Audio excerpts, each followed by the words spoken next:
Today, in Audiobooks for Me, we are going to listen to The Life and Adventures of Robinson Crusoe by Daniel Defoe. This book is divided in 4 videos. This is Part 1. We hope you enjoy it. Chapter 1. Start in Life.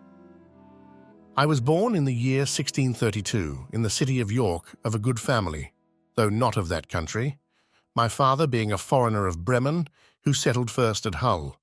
He got a good estate by merchandise and, leaving off his trade, lived afterwards at York, from whence he had married my mother, whose relations were named Robinson, a very good family in that country, and from whom I was called Robinson Kreuznach. But, by the usual corruption of words in England, we are now called, nay, we call ourselves and write our name, Crusoe, and so my companions always called me. I had 2 elder brothers, one of whom was lieutenant colonel to an English regiment of foot in Flanders, formerly commanded by the famous Colonel Lockhart, and was killed at the battle near Dunkirk against the Spaniards.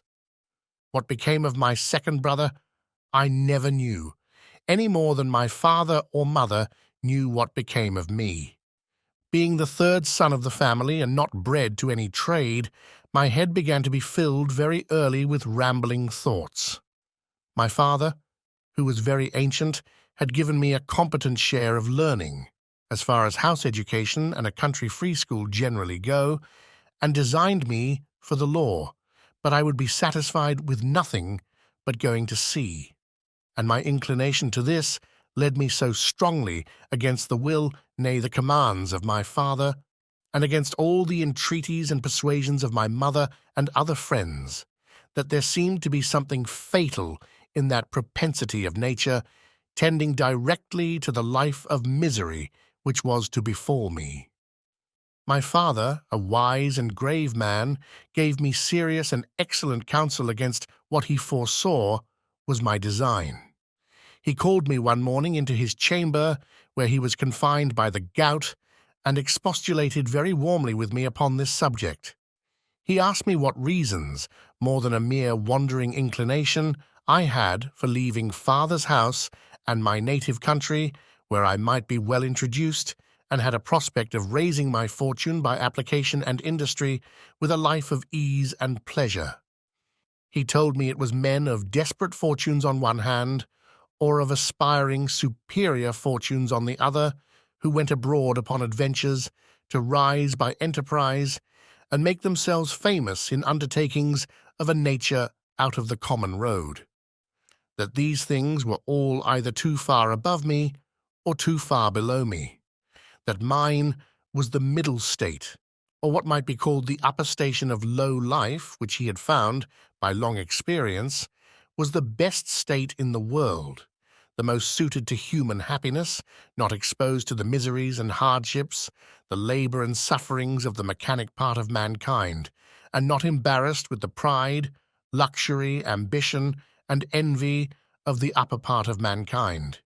He told me I might judge of the happiness of this state by this one thing, viz., that this was the state of life which all other people envied, that kings have frequently lamented the miserable consequence of being born to great things, and wished they had been placed in the middle of the 2 extremes, between the mean and the great, that the wise man gave his testimony to this as the standard of felicity, when he prayed to have neither poverty nor riches.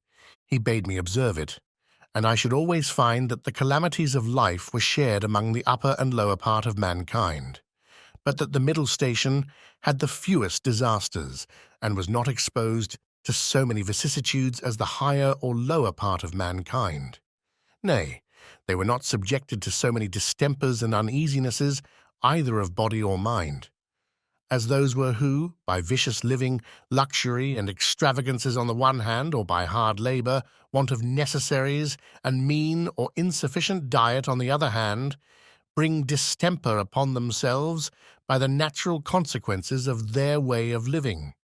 That the middle station of life was calculated for all kind of virtue and all kind of enjoyments. That peace and plenty were the handmaids of a middle fortune. That temperance, moderation, quietness, health, society, all agreeable diversions and all desirable pleasures were the blessings attending the middle station of life.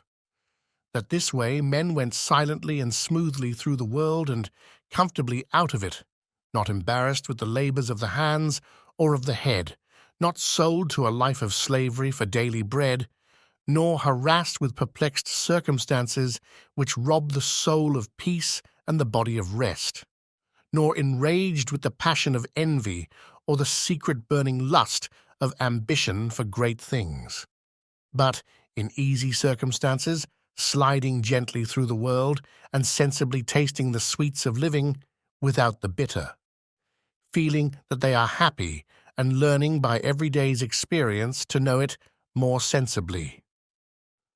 After this, he pressed me earnestly and in the most affectionate manner not to play the young man, nor to precipitate myself into miseries which nature and the station of life I was born in seemed to have provided against, that I was under no necessity of seeking my bread, that he would do well for me and endeavor to enter me fairly into the station of life which he had just been recommending to me, and that if I was not very easy and happy in the world, it must be my mere fate or fault that must hinder it, and that he should have nothing to answer for, having thus discharged his duty in warning me against measures which he knew would be to my hurt.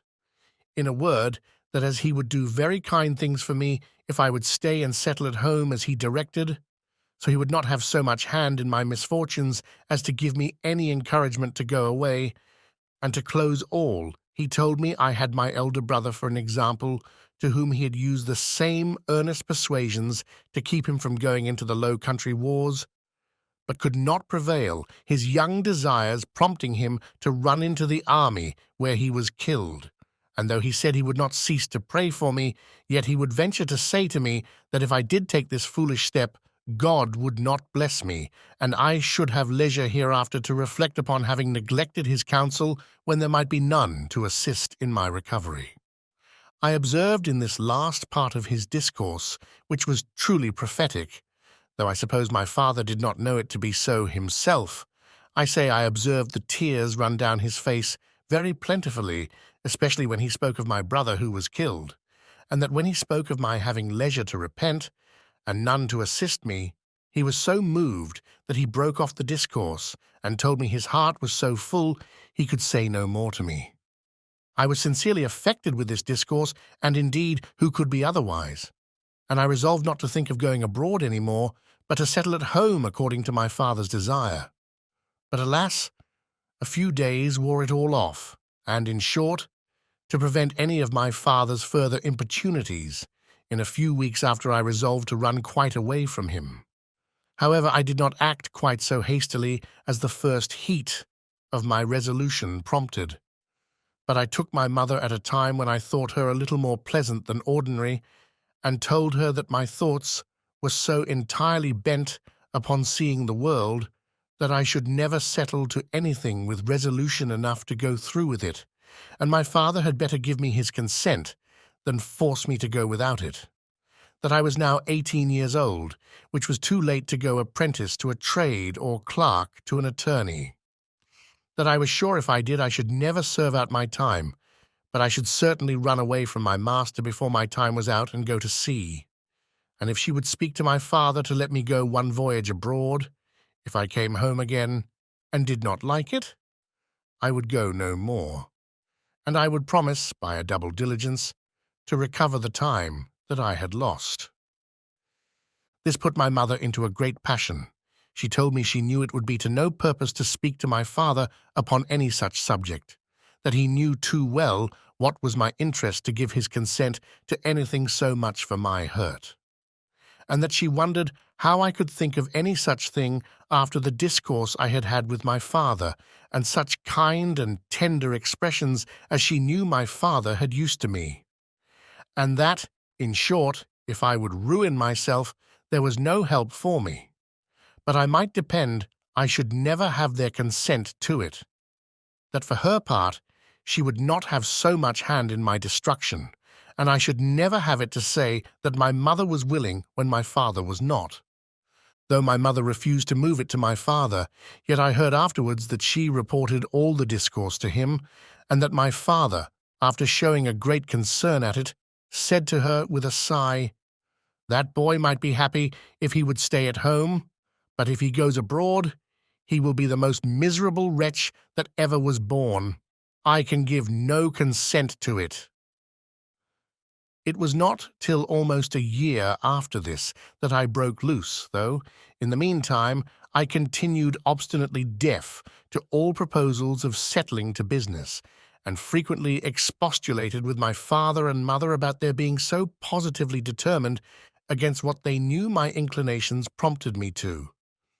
But being one day at Hull, where I went casually, and without any purpose of making an elopement at that time, but I say being there, and one of my companions being about to sail to London in his father's ship, and prompting me to go with them with the common allurement of seafaring men, that it should cost me nothing for my passage, I consulted neither father nor mother any more, nor so much as sent them word of it, but leaving them to hear of it as they might, without asking God's blessing or my father's, without any consideration of circumstances or consequences, and in an ill hour, God knows, on the 1st of September, 1651, I went on board a ship bound for London.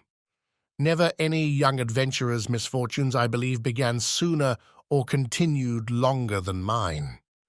The ship was no sooner out of the Humber than the wind began to blow, and the sea to rise in a most frightful manner. And, as I had never been at sea before, I was most inexpressibly sick in body and terrified in mind. I began now seriously to reflect upon what I had done, and how justly I was overtaken by the judgment of heaven for my wicked leaving my father's house and abandoning my duty.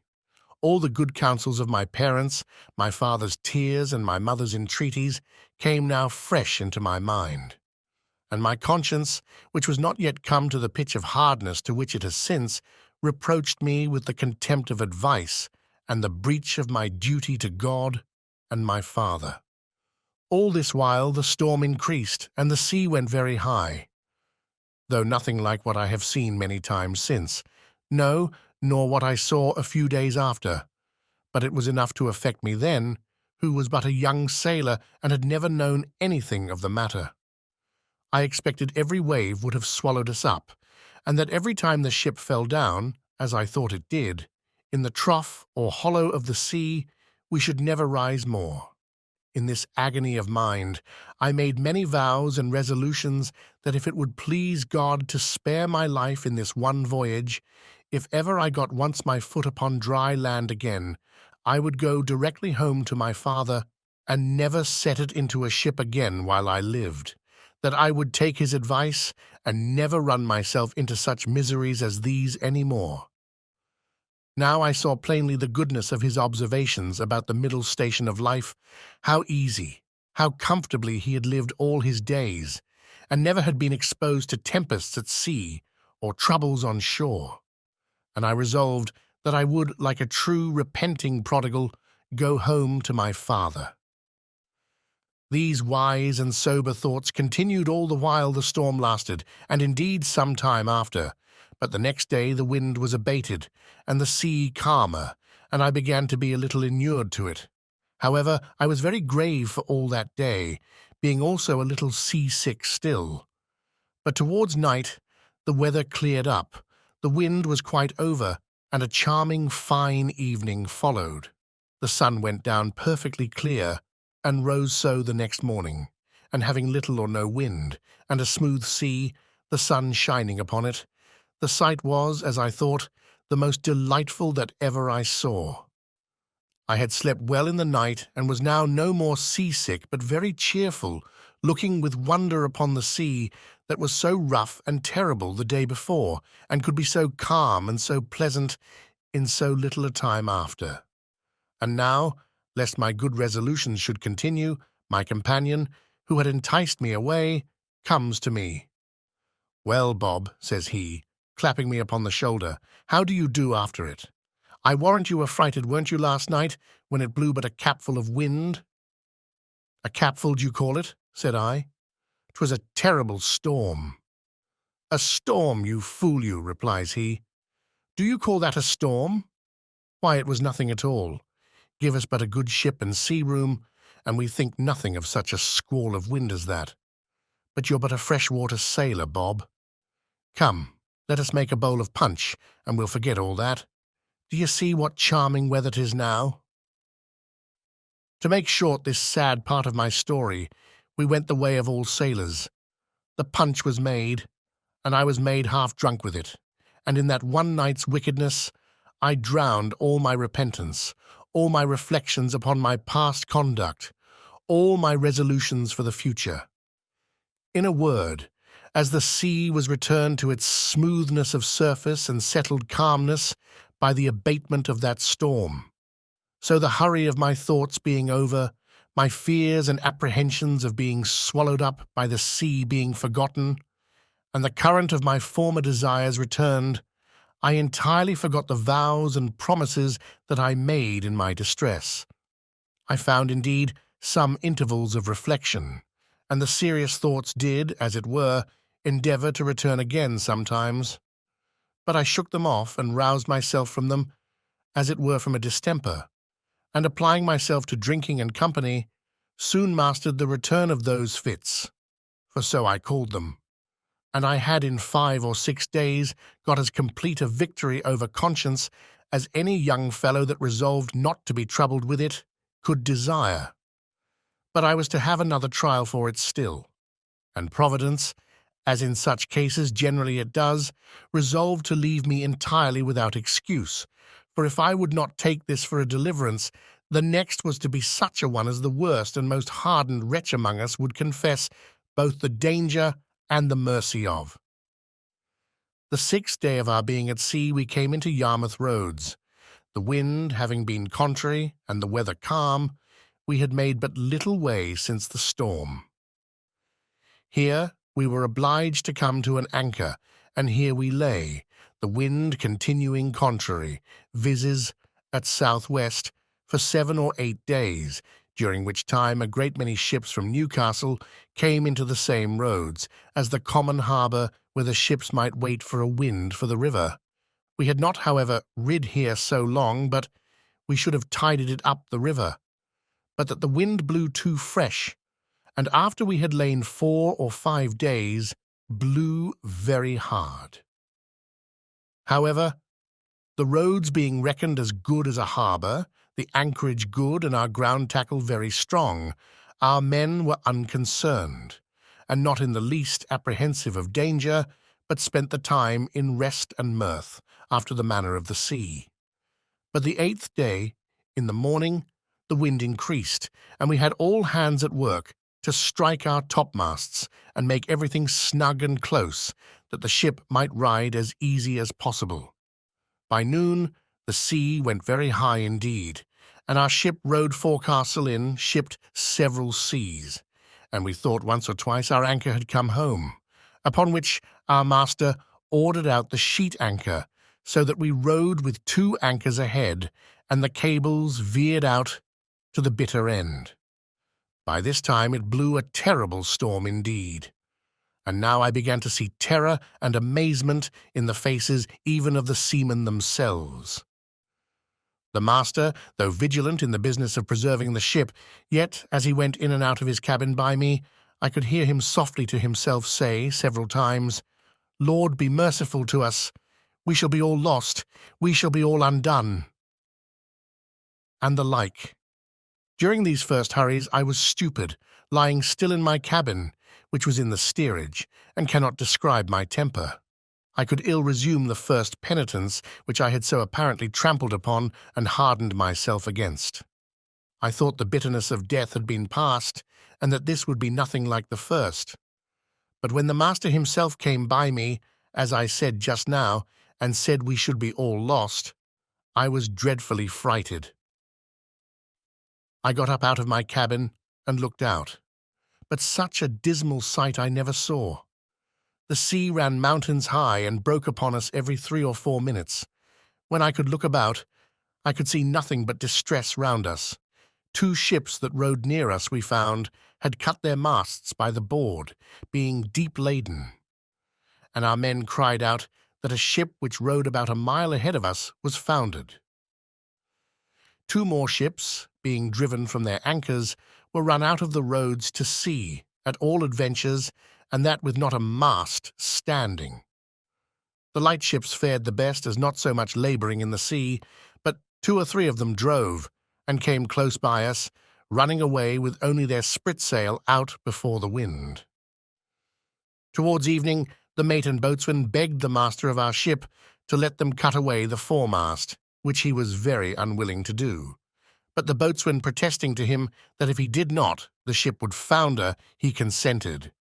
And when they had cut away the foremast, the mainmast stood so loose and shook the ship so much, they were obliged to cut that away also, and make a clear deck. Anyone may judge what a condition I must be in at all this, who was but a young sailor, and who had been in such a fright before at but a little. But if I can express at this distance the thoughts I had about me at that time, I was in tenfold more horror of mind upon account of my former convictions, and the having returned from them to the resolutions I had wickedly taken at first, than I was at death itself. And these, added to the terror of the storm, put me into such a condition that I can by no words describe it. But the worst was not come yet. The storm continued with such fury that the seamen themselves acknowledged they had never seen a worse. We had a good ship, but she was deep laden and wallowed in the sea, so that the seamen every now and then cried out she would founder. It was my advantage in one respect, that I did not know what they meant by founder, till I inquired.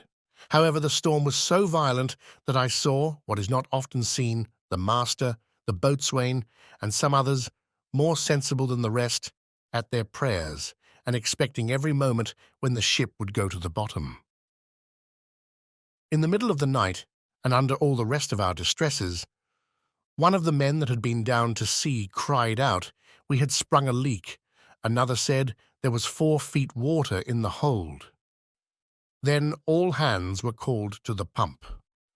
At that word, my heart, as I thought, died within me, and I fell backwards upon the side of my bed where I sat, into the cabin. However, the men roused me and told me that I, that was able to do nothing before, was as well able to pump as another, at which I stirred up and went to the pump, and worked very heartily.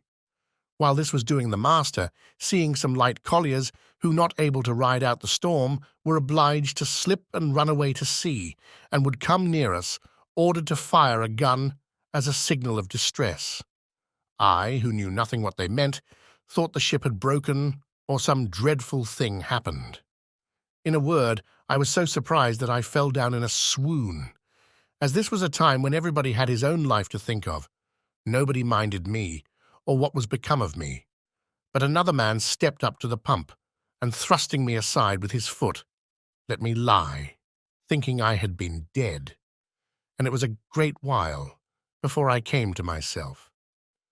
We worked on, but the water increasing in the hold, it was apparent that the ship would founder. And though the storm began to abate a little, yet it was not possible she could swim till we might run into any port. So the master continued firing guns for help, and a light ship, who had rid it out just ahead of us, ventured a boat out to help us.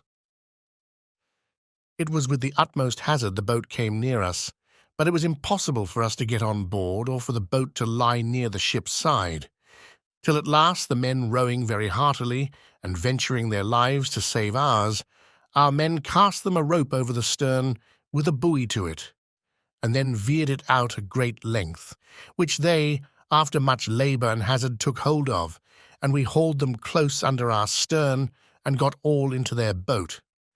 It was to no purpose for them or us, after we were in the boat, to think of reaching their own ship, so all agreed to let her drive and only to pull her in towards shore as much as we could.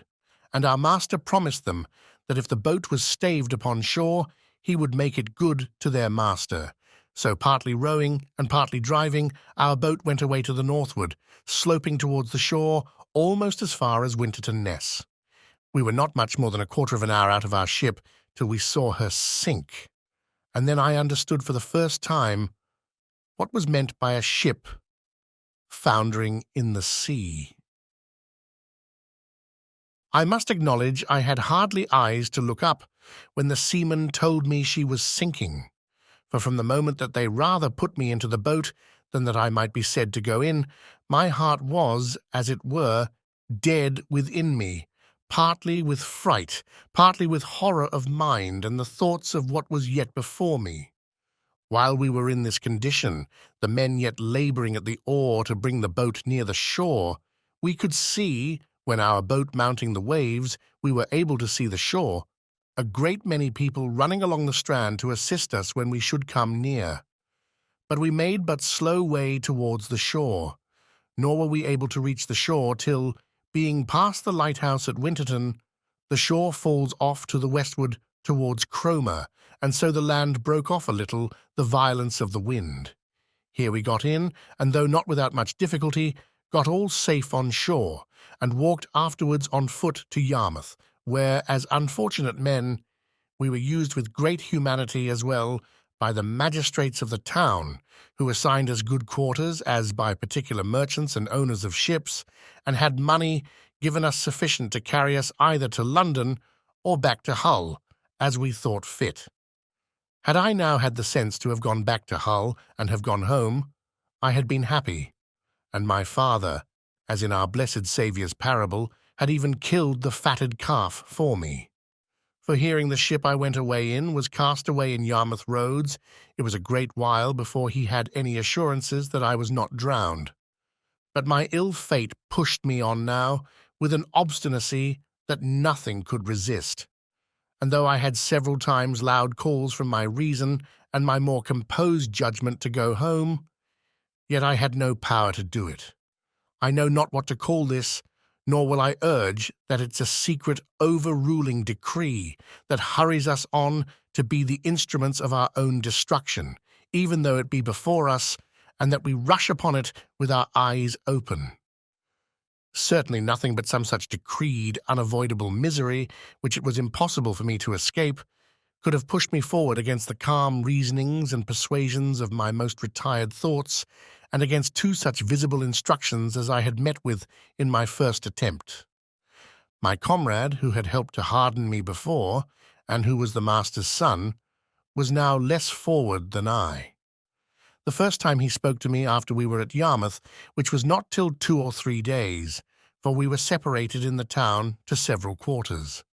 I say, the first time he saw me, it appeared his tone was altered, and looking very melancholy and shaking his head, he asked me how I did, and telling his father who I was, and how I had come this voyage only for a trial, in order to go further abroad, his father, turning to me with a very grave and concerned tone, "Young man," says he, "you ought never to go to sea any more.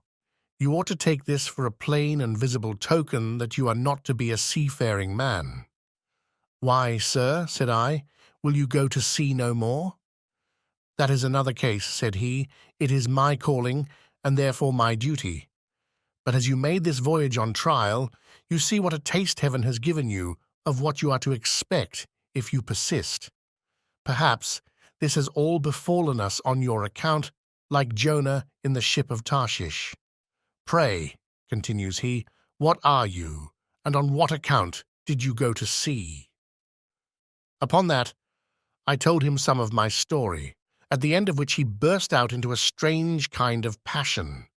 "What had I done," says he, "that such an unhappy wretch should come into my ship? I would not set my foot in the same ship with thee again for £1,000. This indeed was, as I said, an excursion of his spirits, which were yet agitated by the sense of his loss, and was farther than he could have authority to go. However, he afterwards talked very gravely to me, exhorting me to go back to my father, and not tempt Providence to my ruin, telling me I might see a visible hand of heaven against me. And, young man, said he, depend upon it, if you do not go back, wherever you go, you will meet with nothing but disasters and disappointments, till your father's words are fulfilled upon you." We parted soon after, for I made him little answer, and I saw him no more. Which way he went, I knew not. As for me, having some money in my pocket, I travelled to London by land, and there, as well as on the road, had many struggles with myself what course of life I should take, and whether I should go home or to sea. As to going home, shame opposed the best motions that offered to my thoughts, and it immediately occurred to me how I should be laughed at among the neighbours, and should be ashamed to see, not my father and mother only, but even everybody else. From whence I have since often observed how incongruous and irrational the common temper of mankind is, especially of youth, to that reason which ought to guide them in such cases, viz. That they are not ashamed to sin, and yet are ashamed to repent, not ashamed of the action for which they ought justly to be esteemed fools, but are ashamed of the returning, which only can make them be esteemed wise men. In this state of life, however, I remained some time uncertain what measures to take and what course of life to lead. An irresistible reluctance continued to going home, and as I stayed away a while, the remembrance of the distress I had been in wore off, and as that abated, the little motion I had in my desires to return wore off with it, till at last I quite laid aside the thoughts of it, and looked out for a voyage. Chapter 2. Slavery and Escape. That evil influence which carried me first away from my father's house, which hurried me into the wild and indigested notion of raising my fortune, and that impressed those conceits so forcibly upon me as to make me deaf to all good advice, and to the entreaties and even the commands of my father. I say, the same influence, whatever it was, presented the most unfortunate of all enterprises to my view, and I went on board a vessel bound to the coast of Africa, or, as our sailors vulgarly called it, a voyage to Guinea. It was my great misfortune that in all these adventures I did not ship myself as a sailor, when, though I might indeed have worked a little harder than ordinary, yet at the same time I should have learnt the duty and office of a foremast man, and in time might have qualified myself for a mate or lieutenant, if not for a master. But as it was always my fate to choose for the worse, so I did here.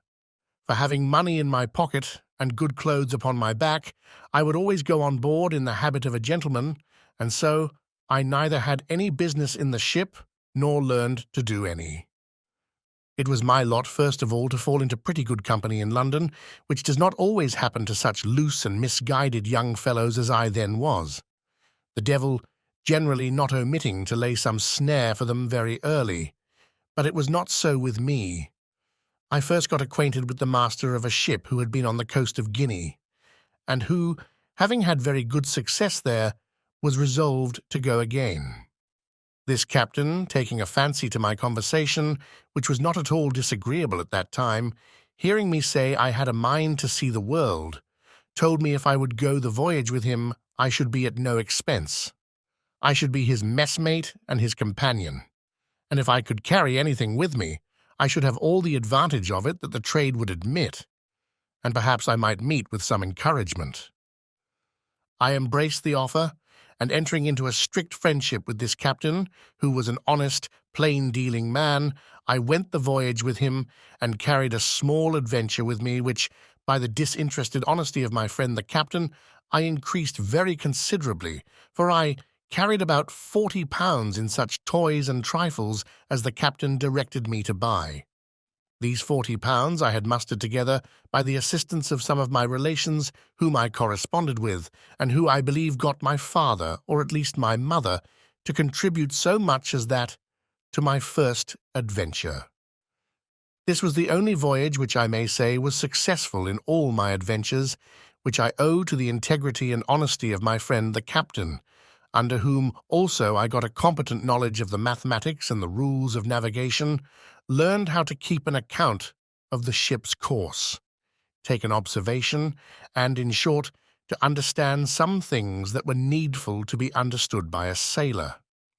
For, As he took delight to instruct me, I took delight to learn, and in a word, this voyage made me both a sailor and a merchant, for I brought home 5 pounds 9 ounces of gold dust for my adventure, which yielded me in London, at my return, almost £300, and this filled me with those aspiring thoughts which have since so completed my ruin. Yet even in this voyage I had my misfortunes too, particularly that I was continually sick, being thrown into a violent calenture by the excessive heat of the climate, our principal trading being upon the coast, from latitude of 15 degrees north even to the line itself. I was now set up for a guinea trader, and my friend, to my great misfortune, dying soon after his arrival, I resolved to go the same voyage again, and I embarked in the same vessel with one who was his mate in the former voyage, and had now got the command of the ship. This was the unhappiest voyage that ever man made, for though I did not carry quite £100 of my new-gained wealth, so that I had £200 left, which I had lodged with my friend's widow, who was very just to me, yet I fell into terrible misfortunes. The first was this: our ship making her course towards the Canary Islands, or rather between those islands and the African shore, was surprised in the grey of the morning by a Turkish rover of Sallee, who gave chase to us with all the sail she could make. We crowded also as much canvas as our yards would spread or our masts carry to get clear. But finding the pirate gained upon us, and would certainly come up with us in a few hours, we prepared to fight, our ship having 12 guns, and the rogue 18. About 3 in the afternoon he came up with us, and bringing to by mistake, just athwart our quarter, instead of athwart our stern. As he intended, we brought 8 of our guns to bear on that side, and poured in a broadside upon him, which made him sheer off again, after returning our fire, and pouring in also his small shot from near 200 men which he had on board. However, we had not a man touched, all our men keeping close. He prepared to attack us again, and we to defend ourselves. But laying us on board the next time upon our other quarter, he entered 60 men upon our decks, who immediately fell to cutting and hacking the sails and rigging. We plied them with small shot, half-pikes, powder chests, and such like, and cleared our deck of them twice. However, to cut short this melancholy part of our story, our ship being disabled, and 3 of our men killed, and 8 wounded, we were obliged to yield, and were carried all prisoners into Sallee, a port belonging to the Moors. The usage I had there was not so dreadful as at first I apprehended, nor was I carried up the country to the Emperor's court, as the rest of our men were, but was kept by the captain of the rover as his proper prize, and made his slave, being young and nimble and fit for his business. At this surprising change of my circumstances, from a merchant to a miserable slave, I was perfectly overwhelmed, and now I looked back upon my father's prophetic discourse to me, that I should be miserable and have none to relieve me, which I thought was now so effectually brought to pass that I could not be worse. For now the hand of heaven had overtaken me, and I was undone without redemption. But alas! This was but a taste of the misery I was to go through, as will appear in the sequel of this story. As my new patron or master had taken me home to his house, so I was in hopes that he would take me with him when he went to sea again, believing that it would some time or other be his fate to be taken by a Spanish or Portugal man of war, and that then I should be set at liberty. But this hope of mine was soon taken away, for when he went to sea, he left me on shore to look after his little garden and do the common drudgery of slaves about his house, and when he came home again from his cruise, he ordered me to lie in the cabin to look after the ship. Here I meditated nothing but my escape, and what method I might take to effect it, but found no way that had the least probability in it, nothing presented to make the supposition of it rational. for I had nobody to communicate it to that would embark with me. No fellow slave, no Englishman, Irishman, or Scotchman there but myself, so that for 2 years, though I often pleased myself with the imagination, yet I never had the least encouraging prospect of putting it in practice. After about 2 years, an odd circumstance presented itself, which put the old thought of making some attempt for my liberty again in my head. My patron lying at home longer than usual without fitting out his ship, which, as I heard, was for want of money, he used constantly, once or twice a week, sometimes oftener, if the weather was fair, to take the ship's pinnace and go out into the road a-fishing. And as he always took me and young Maresco with him to row the boat, we made him very merry, and I proved very dexterous in catching fish, insomuch that sometimes he would send me with a Moor, one of his kinsmen, and the youth, the Maresco as they called him, to catch a dish of fish for him. It happened one time that going a-fishing in a calm morning, a fog rose so thick that though we were not half a league from the shore, we lost sight of it, and rowing, we knew not whither or which way, we laboured all day and all the next night, and when the morning came, we found we had pulled off to sea instead of pulling in for the shore, and that we were at least 2 leagues from the shore. However, we got well in again, though with a great deal of labour and some danger, for the wind began to blow pretty fresh in the morning. But we were all very hungry. But our patron, warned by this disaster, resolved to take more care of himself for the future, and having lying by him the longboat of our English ship that he had taken, he resolved he would not go a-fishing any more without a compass and some provision. So he ordered the carpenter of his ship, who also was an English slave, to build a little stateroom or cabin in the middle of the long boat, like that of a barge, with a place to stand behind it, to steer and haul home the main sheet, the room before for a hand or two to stand and work the sails.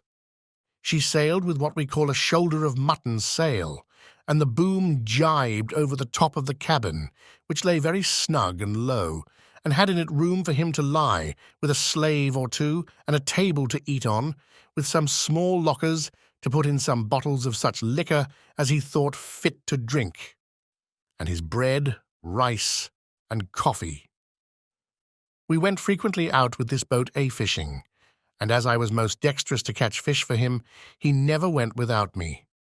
It happened that he had appointed to go out in this boat either for pleasure or for fish, with 2 or 3 Moors of some distinction in that place, and for whom he had provided extraordinarily, and had therefore sent on board the boat overnight a larger store of provisions than ordinary, and had ordered me to get ready 3 fusees with powder and shot, which were on board his ship. For that they designed some sport of fowling as well as fishing. I got all things ready as he had directed, and waited the next morning with the boat washed clean, her ancient and pendants out, and everything to accommodate his guests, when by and by my patron came on board alone, and told me his guests had put off going from some business that fell out, and ordered me, with the man and boy as usual, to go out with the boat and catch them some fish, for that his friends were to sup at his house, and commanded that as soon as I got some fish, I should bring it home to his house, all which I prepared to do. This moment my former notions of deliverance darted into my thoughts, for now I found I was likely to have a little ship at my command, and my master being gone, I prepared to furnish myself, not for fishing business, but for a voyage, though I knew not, neither did I so much as consider whither I should steer. Anywhere to get out of that place was my desire. My first contrivance was to make a pretence to speak to this Moor, to get something for our subsistence on board, for I told him we must not presume to eat of our patron's bread. He said that was true, so he brought a large basket of rusk or biscuit and 3 jars of fresh water into the boat. I knew where my patron's case of bottles stood, which it was evident by the make were taken out of some English prize, and I conveyed them into the boat while the Moor was on shore, as if they had been there before for our master. I conveyed also a great lump of beeswax into the boat, which weighed about 1/2 weight, with a parcel of twine or thread, a hatchet, a saw, and a hammer, all of which were of great use to us afterwards, especially the wax, to make candles. Another trick I tried upon him, which he innocently came into also. His name was Ismael, which they call Muley or Moely. So I called to him, "Moly," said I, "our patron's guns are on board the boat. Can you not get a little powder and shot? It may be we may kill some alchemies, a fowl like our curlews, for ourselves, for I know he keeps the gunner's stores in the ship." "Yes," says he, "I'll bring some." And accordingly he brought a great leather pouch, which held 1.5 pounds of powder, or rather more, and another with shot, that had 5 or 6 pounds with some bullets, and put all into the boat.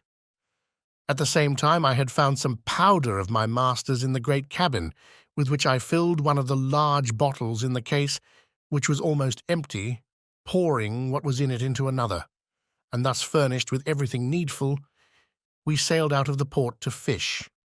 The castle, which is at the entrance of the port, knew who we were, and took no notice of us, and we were not above a mile out of the port before we hauled in our sail and set us down to fish. The wind blew from the NNE, which was contrary to my desire, for had it blown southerly, I had been sure to have made the coast of Spain, and at least reached to the Bay of Cadiz. But my resolutions were, blow which way it would, I would be gone from that horrid place where I was, and leave the rest to fate. After we had fished some time and caught nothing, for when I had fish on my hook, I would not pull them up, that he might not see them, I said to the Moor, "This will not do. Our master will not be thus served. We must stand farther off." He, thinking no harm, agreed, and being in the head of the boat, set the sails, and as I had the helm, I ran the boat out near a league farther, and then brought her to as if I would fish, when, giving the boy the helm, I stepped forward to where the Moor was, and making as if I stooped for something behind him, I took him by surprise with my arm under his waist, and tossed him clear overboard into the sea. He rose immediately, for he swam like a cork, and called to me, begged to be taken in, told me he would go all over the world with me. He swam so strong after the boat that he would have reached me very quickly, there being but little wind, upon which I stepped into the cabin, and fetching one of the fowling pieces, I presented it at him, and told him I had done him no hurt, and if he would be quiet, I would do him none. "But," said I, "you swim well enough to reach to the shore, and the sea is calm. Make the best of your way to shore, and I will do you no harm. But if you come near the boat, I'll shoot you through the head, for I am resolved to have my liberty." So he turned himself about and swam for the shore, and I make no doubt but he reached it with ease, for he was an excellent swimmer. I could have been content to have taken this Moor with me and have drowned the boy, but there was no venturing to trust him. When he was gone, I turned to the boy whom they called Jury, and said to him, "Jury, if you will be faithful to me, I'll make you a great man. But if you will not stroke your face to be true to me, that is, swear by Mahomet and his father's beard, I must throw you into the sea too." The boy smiled in my face, and spoke so innocently that I could not distrust him, and swore to be faithful to me, and go all over the world with me. While I was in view of the Moor that was swimming, I stood out directly to sea with the boat, rather stretching to windward, that they might think me gone towards the strait's mouth, as indeed anyone that had been in their wits must have been supposed to do. For who would have supposed we were sailed on to the southward, to the truly barbarian coast, where whole nations of Negroes were sure to surround us with their canoes and destroy us, where we could not go on shore, but we should be devoured by savage beasts, or more merciless savages of humankind. But as soon as it grew dusk in the evening, I changed my course and steered directly south and by east, bending my course a little towards the east, that I might keep in with the shore, and having a fair, fresh gale of wind and a smooth, quiet sea, I made such sail that I believe by the next day, at 3 o'clock in the afternoon, when I first made the land, I couldn't be less than 150 miles south of Salé, quite beyond the Emperor of Morocco's dominions, or indeed of any other king thereabouts, for we saw no people. Yet such was the fright I had taken of the Moors, and the dreadful apprehensions I had of falling into their hands, that I would not stop, or go on shore, or come to an anchor, the wind continuing fair till I had sailed in that manner 5 days, and then the wind shifting to the southward, I concluded also that if any of our vessels were in chase of me, they also would now give over. So I ventured to make to the coast, and came to an anchor in the mouth of a little river. I knew not what nor where, neither what latitude, what country, what nation, or what river. I neither saw nor desired to see any people. The principal thing I wanted was fresh water. We came into this creek in the evening, resolving to swim on shore as soon as it was dark and discover the country. But as soon as it was quite dark, we heard such dreadful noises of the barking, roaring, and howling of wild creatures, of we knew not what kinds, that the poor boy was ready to die with fear, and begged of me not to go on shore till day. "Well, jury," said I, "then I won't. But it may be that we may see men by day who will be as bad to us as those lions." "Then we give them the shoot-gun," says Jury, laughing. "Make them run way." Such English jury spoke by conversing among us slaves. However, I was glad to see the boy so cheerful, and I gave him a dram, out of our patron's case of bottles, to cheer him up. After all, Jury's advice was good, and I took it. We dropped our little anchor and lay still all night. I say still, for we slept none. For in 2 or 3 hours we saw vast, great creatures, we knew not what to call them, of many sorts, come down to the seashore and run into the water, wallowing and washing themselves for the pleasure of cooling themselves. And they made such hideous howlings and yellings that I never indeed heard the like.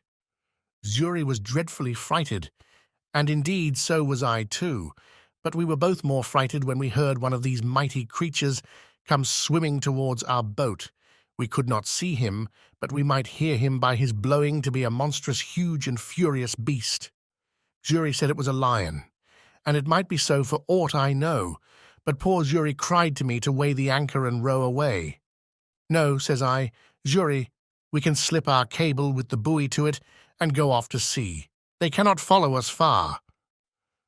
I had no sooner said so, but I perceived the creature, whatever it was, within 2 oars' length, which something surprised me. However, I immediately stepped to the cabin door, and taking up my gun, fired at him, upon which he immediately turned about and swam towards the shore again. But it is impossible to describe the horrid noises and hideous cries and howlings that were raised, as well upon the edge of the shore as higher within the country, upon the noise or report of the gun, a thing I have some reason to believe those creatures had never heard before. This convinced me that there was no going on shore for us in the night on that coast, and how to venture on shore in the day was another question too. For to have fallen into the hands of any of the savages had been as bad as to have fallen into the hands of the lions and tigers. At least, we were equally apprehensive of the danger of it. Be that as it would, we were obliged to go on shore somewhere or other for water, for we had not a pint left in the boat. When and where to get to it was the point. Xury said if I would let him go on shore with one of the jars, he would find if there was any water and bring some to me. I asked him why he would go, why I should not go, and he stay in the boat. The boy answered with so much affection as made me love him ever after. Says he, "If wild mans come, they eat me, you go way." "Well, Xury," said I, "we will both go, and if the wild mans come, we will kill them. They shall eat neither of us." So I gave Xury a piece of rusk bread to eat, and a dram out of our patron's case of bottles which I mentioned before, and we hauled the boat in as near the shore as we thought was proper, and so waded on shore, carrying nothing but our arms and 2 jars for water.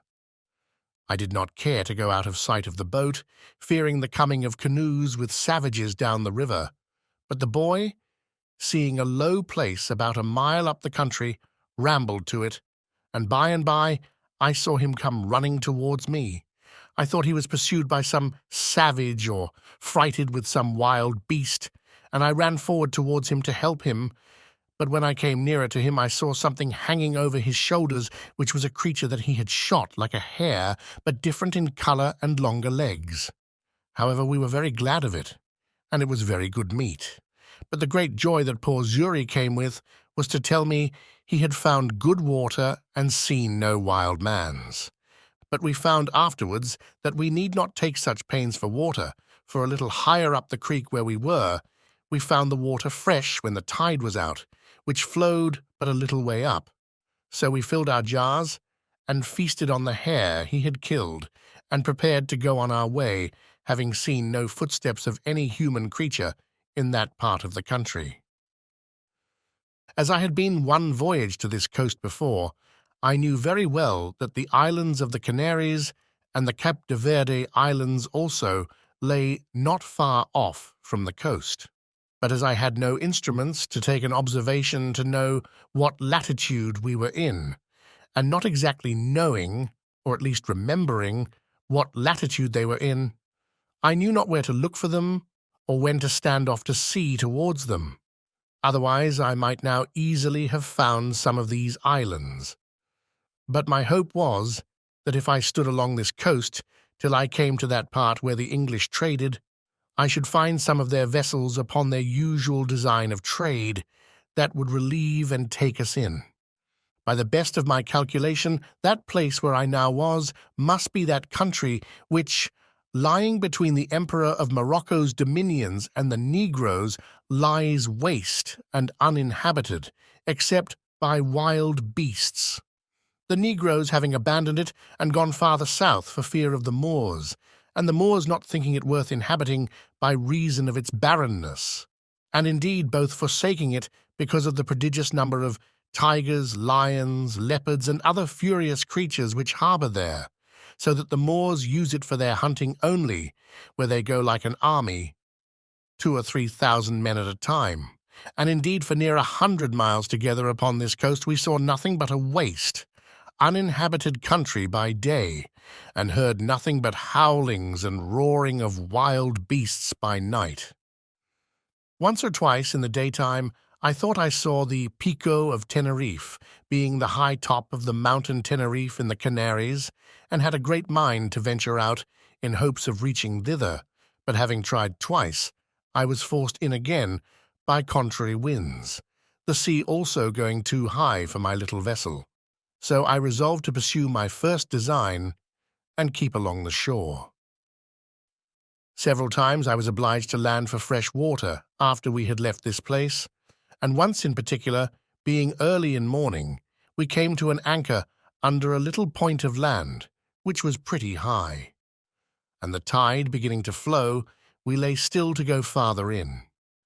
Xury, whose eyes were more about him than it seems mine were, calls softly to me and tells me that we had best go farther off the shore.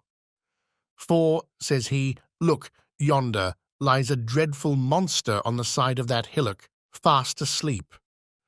I looked where he pointed, and saw a dreadful monster indeed, for it was a terrible great lion that lay on the side of the shore, under the shade of a piece of the hill that hung as it were a little over him. Xury, says I, you shall on shore and kill him.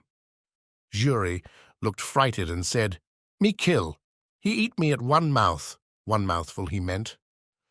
However, I said no more to the boy, but bade him lie still, and I took our biggest gun, which was almost musket-bore, and loaded it with a good charge of powder, and with 2 slugs, and laid it down.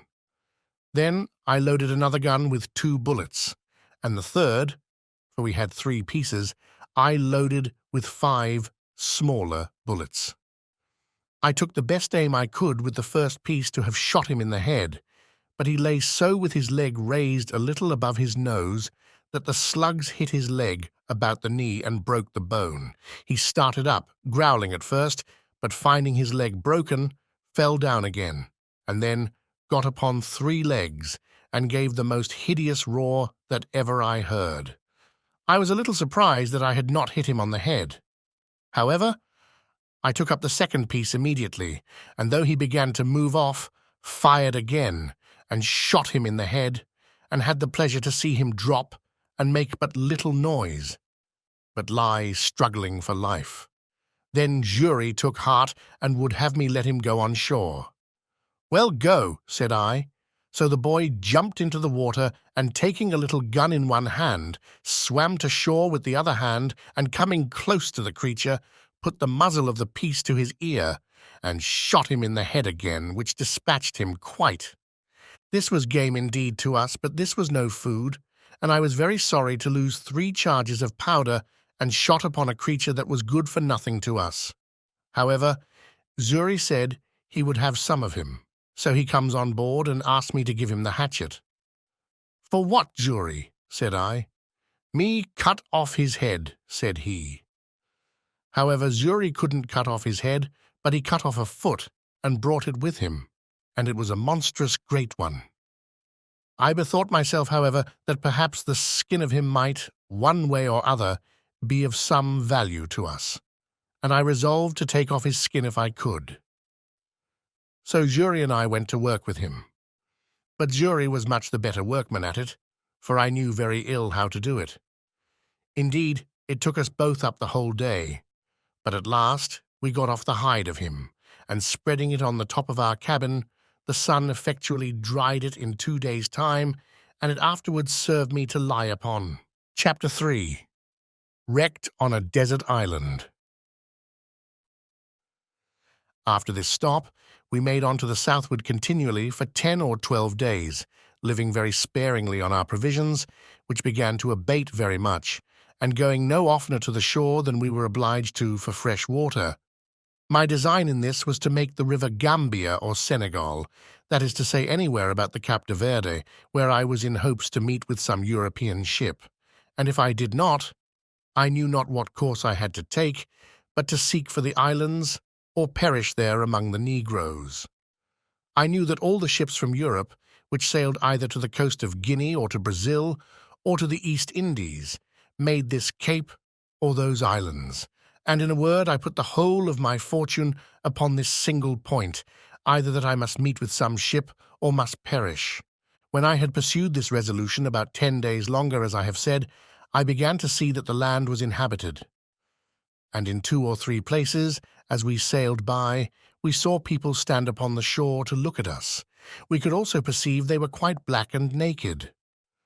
I was once inclined to have gone on shore to them, but Xury was my better counsellor, and said to me, "No go, no go." However, I hauled in nearer the shore that I might talk to them, and I found they ran along the shore by me a good way. I observed they had no weapons in their hand, except one, who had a long, slender stick, which Xury said was a lance, and that they could throw them a great way with good aim. So I kept at a distance, but talked with them by signs as well as I could, and particularly made signs for something to eat. They beckoned to me to stop my boat, and they would fetch me some meat. Upon this, I lowered the top of my sail and lay by, and 2 of them ran up into the country, and in less than half an hour came back, and brought with them 2 pieces of dried flesh and some corn, such as is the produce of their country. But we neither knew what the one or the other was. However, we were willing to accept it, but how to come at it was our next dispute, for I wouldn't venture on shore to them, and they were as much afraid of us. But they took a safe way for us all, for they brought it to the shore and laid it down, and went and stood a great way off, till we fetched it on board, and then came close to us again. We made signs of thanks to them, for we had nothing to make them amends. But an opportunity offered that very instant to oblige them wonderfully, for while we were lying by the shore came 2 mighty creatures, one pursuing the other, as we took it, with great fury from the mountains towards the sea. Whether it was the male pursuing the female, or whether they were in sport or in rage, we could not tell, any more than we could tell whether it was usual or strange, but I believe it was the latter. Because in the first place, those ravenous creatures seldom appear but in the night, and in the second place, we found the people terribly frighted, especially the women.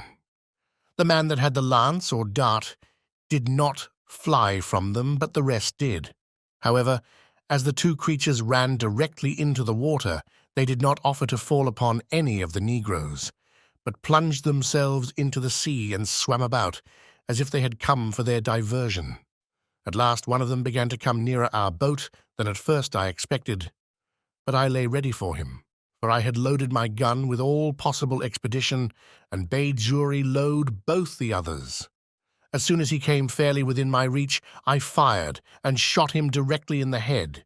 Immediately he sank down into the water, but rose instantly and plunged up and down as if he was struggling for life, and so indeed he was. He immediately made to the shore. But between the wound, which was his mortal hurt, and the strangling of the water, he died just before he reached the shore.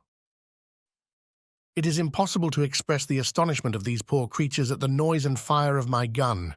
Some of them were even ready to die for fear, and fell down as dead with the very terror. But when they saw the creature dead, and sunk in the water, and that I made signs to them to come to the shore, they took heart and came, and began to search for the creature. I found him by his blood staining the water, and by the help of a rope which I slung round him and gave the negroes to haul, they dragged him on shore and found that it was a most curious leopard, spotted and fine to an admirable degree. And the negroes held up their hands with admiration to think what it was I had killed him with. The other creature, frighted with the flash of fire and the noise of the gun, swam on shore and ran up directly to the mountains from whence they came, nor could I, at that distance, know what it was.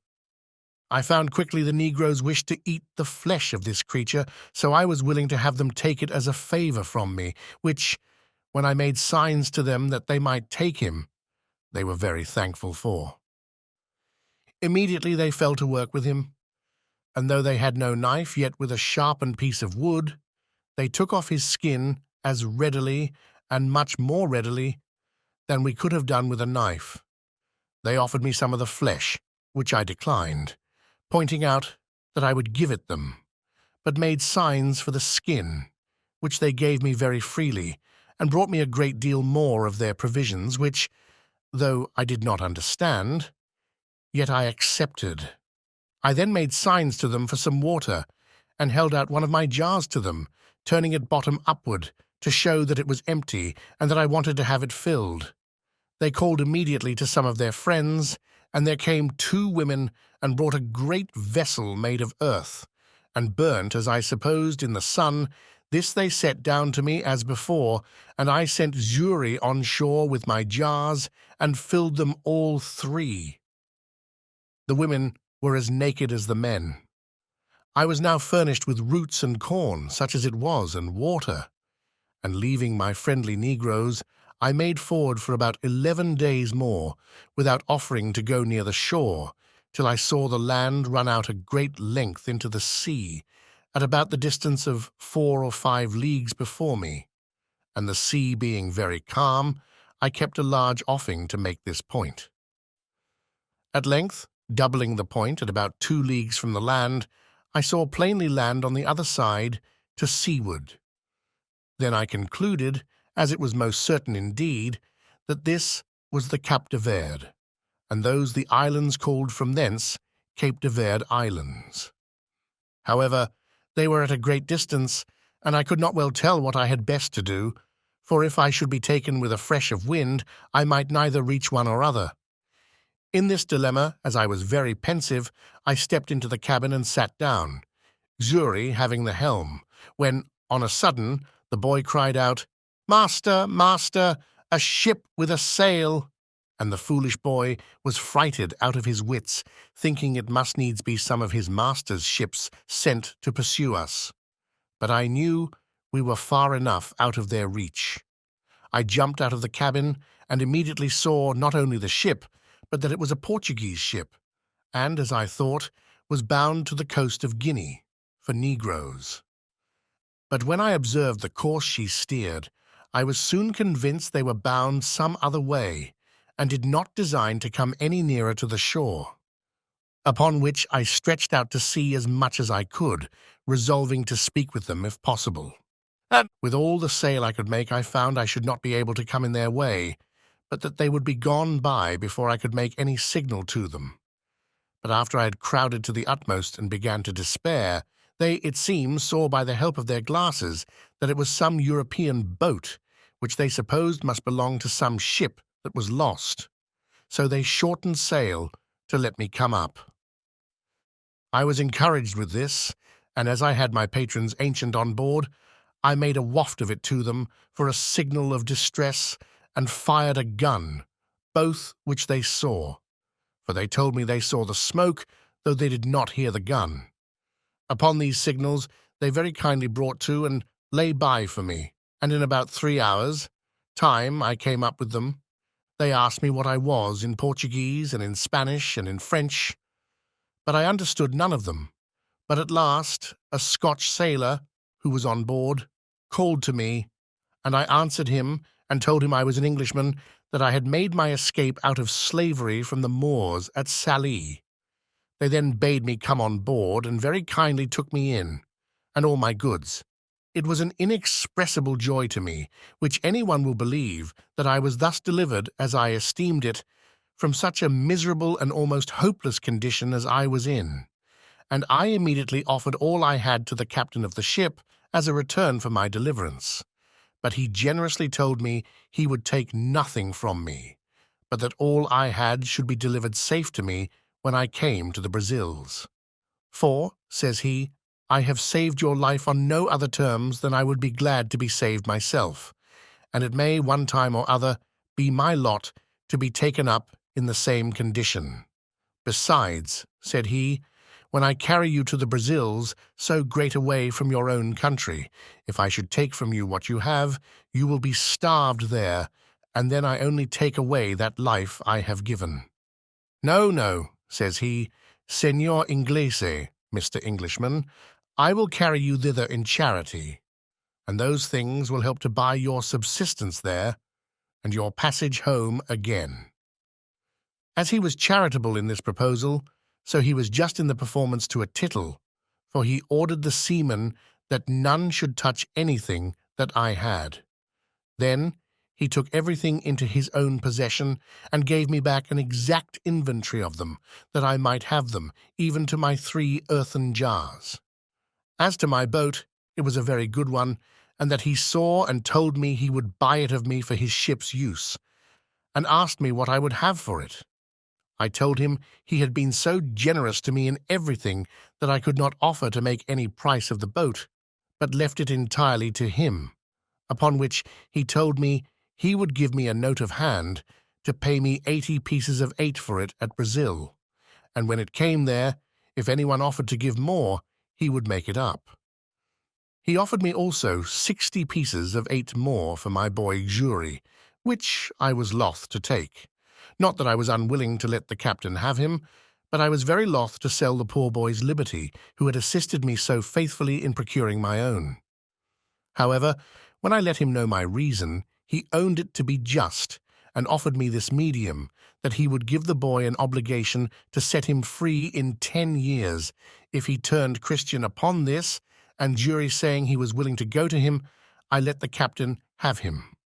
We had a very good voyage to the Brazils, and I arrived in the Bay de Todo los Santos, or All Saints Bay, in about 22 days after. And now I was once more delivered from the most miserable of all conditions of life, and what to do next with myself I was to consider. The generous treatment the captain gave me I can never enough remember. He would take nothing of me for my passage, gave me 20 ducats for the leopard's skin, and 40 for the lion's skin, which I had in my boat, and caused everything I had in the ship to be punctually delivered to me.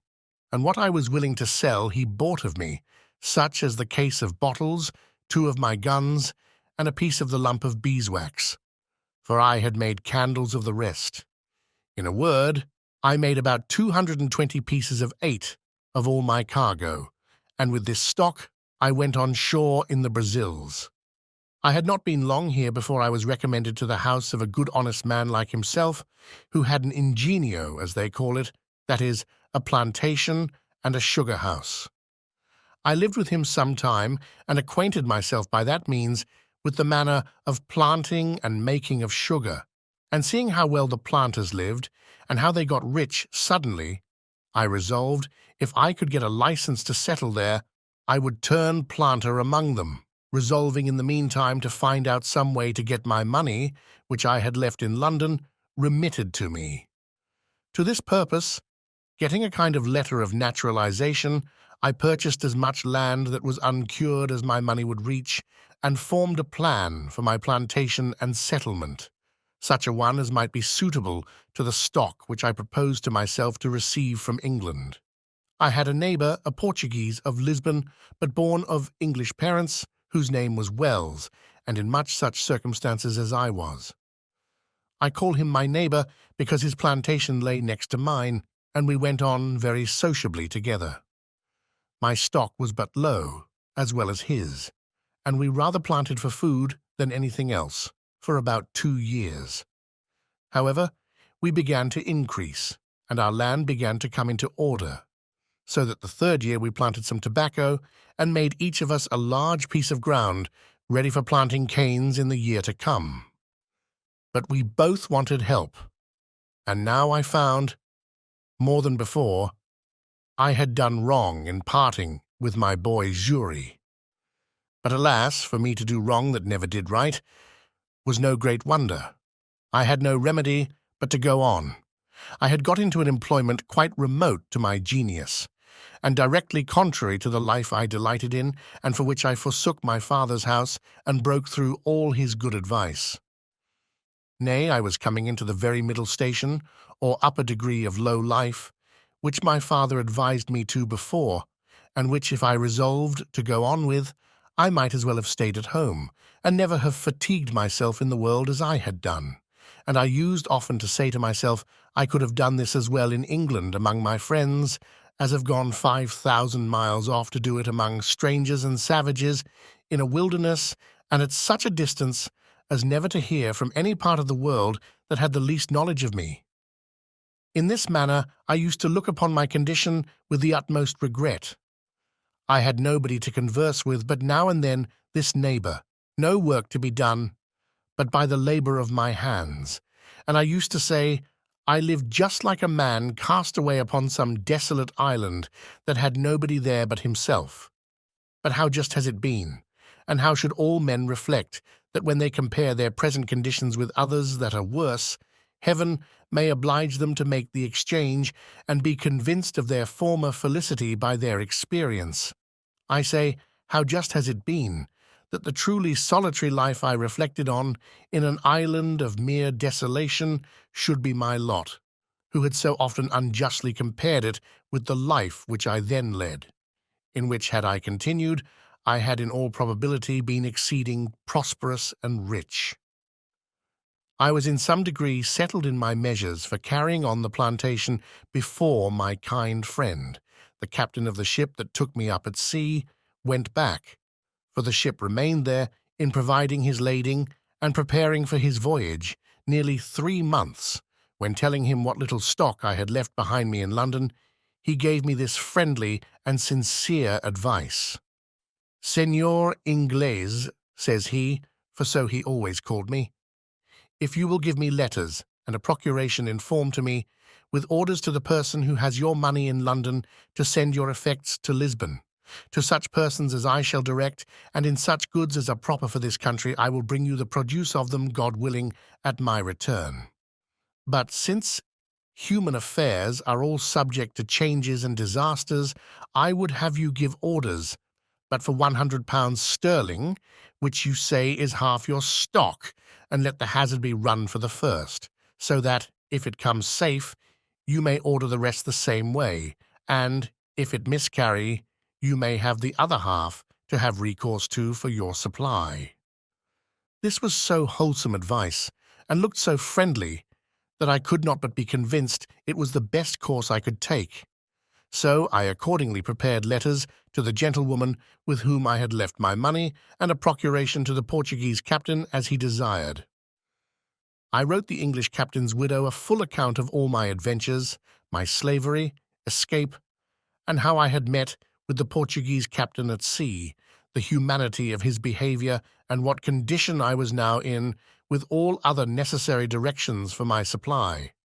And when this honest captain came to Lisbon, he found means, by some of the English merchants there, to send over not the order only, but a full account of my story to a merchant in London, who represented it effectually to her, whereupon she not only delivered the money, but out of her own pocket sent the Portugal captain a very handsome present for his humanity and charity to me.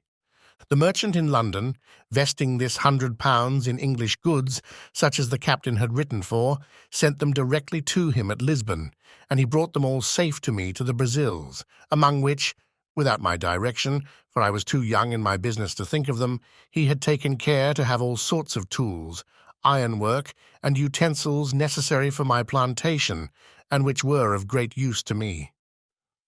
When this cargo arrived, I thought my fortune made, for I was surprised with the joy of it, and my stood steward, the captain, had laid out the £5, which my friend had sent him for a present for himself, to purchase and bring me over a servant, under bond for 6 years' service, and would not accept of any consideration, except a little tobacco, which I would have him accept, being of my own produce. Neither was this all. For my goods being all English manufacture, such as cloths, stuffs, baize, and things particularly valuable and desirable in the country, I found means to sell them to a very great advantage, so that I might say I had more than 4 times the value of my first cargo, and was now infinitely beyond my poor neighbour, in the advancement of my plantation. For the first thing I did, I bought me a Negro slave, and an European servant also, another besides that which the captain brought me from Lisbon. But as abused prosperity is oftentimes made the very means of our greatest adversity, so it was with me. I went on the next year with great success in my plantation. I raised 50 great rolls of tobacco on my own ground, more than I had disposed of for necessaries among my neighbours. And these 50 rolls, being each of above 100 weight, were well cured, and laid by against the return of the fleet from Lisbon. And now, increasing in business and wealth, my head began to be full of projects and undertakings beyond my reach, such as are, indeed, often the ruin of the best heads in business. Had I continued in the station I was now in, I had room for all the happy things to have yet befallen me for which my father so earnestly recommended a quiet, retired life, and of which he had so sensibly described the middle station of life to be full of. But other things attended me, and I was still to be the wilful agent of all my own miseries, and particularly to increase my fault, and double the reflections upon myself, which in my future sorrows I should have leisure to make. All these miscarriages were procured by my apparent obstinate adhering to my foolish inclination of wandering abroad, and pursuing that inclination, in contradiction to the clearest views of doing myself good, in a fair and plain pursuit of those prospects and those measures of life, which nature and providence concurred to present me with, and to make my duty. As I had once done thus in my breaking away from my parents, so I could not be content now, but I must go and leave the happy view I had of being a rich and thriving man in my new plantation, only to pursue a rash and immoderate desire of rising faster than the nature of the thing admitted. And thus I cast myself down again into the deepest gulf of human misery that ever man fell into, or perhaps could be consistent with life and a state of health in the world. To come, then, by the just degrees, to the particulars of this part of my story. You may suppose that having now lived almost 4 years in the Brazils, and beginning to thrive and prosper very well upon my plantation, I had not only learned the language, but had contracted acquaintance and friendship among my fellow planters, as well as among the merchants at St. Salvador, which was our port, and that, in my discourses among them, I had frequently given them an account of my 2 voyages to the coast of Guinea, the manner of trading with the Negroes there, and how easy it was to purchase upon the coast for trifles, such as beads, toys, knives, scissors, hatchets, bits of glass, and the like, not only gold dust, guinea grains, elephants' teeth and sea, but Negroes for the service of the Brazils in great numbers. They listened always very attentively to my discourses on these heads, but especially to that part which related to the buying of Negroes, which was a trade at that time, not only not far entered into, but, as far as it was, had been carried on by asientos, or permission of the kings of Spain and Portugal, and engrossed in the public stock, so that few Negroes were bought, and these excessively dear. It happened, being in company with some merchants and planters of my acquaintance, and talking of those things very earnestly, 3 of them came to me next morning and told me they had been musing very much upon what I had discoursed with them of the last night, and they came to make a secret proposal to me, and after enjoining me to secrecy, they told me that they had a mind to fit out a ship to go to Guinea, that they had all plantations as well as I, and were straitened for nothing so much as servants. That, as it was a trade that could not be carried on, because they could not publicly sell the Negroes when they came home, so they desired to make but 1 voyage, to bring the Negroes on shore privately, and divide them among their own plantations. And, in a word, the question was whether I would go their supercargo in the ship to manage the trading part upon the coast of Guinea, and they offered me that I should have my equal share of the Negroes without providing any part of the stock. This was a fair proposal, it must be confessed, had it been made to anyone that had not had a settlement and a plantation of his own to look after, which was in a fair way of coming to be very considerable, and with a good stock upon it.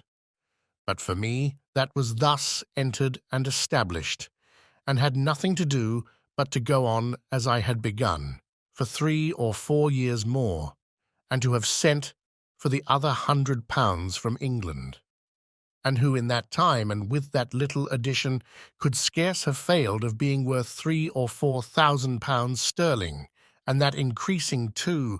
For me to think of such a voyage was the most preposterous thing that ever man in such circumstances could be guilty of.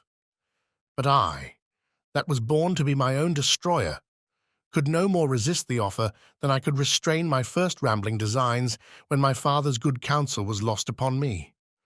In a word, I told them I would go with all my heart if they would undertake to look after my plantation in my absence, and would dispose of it to such as I should direct if I miscarried.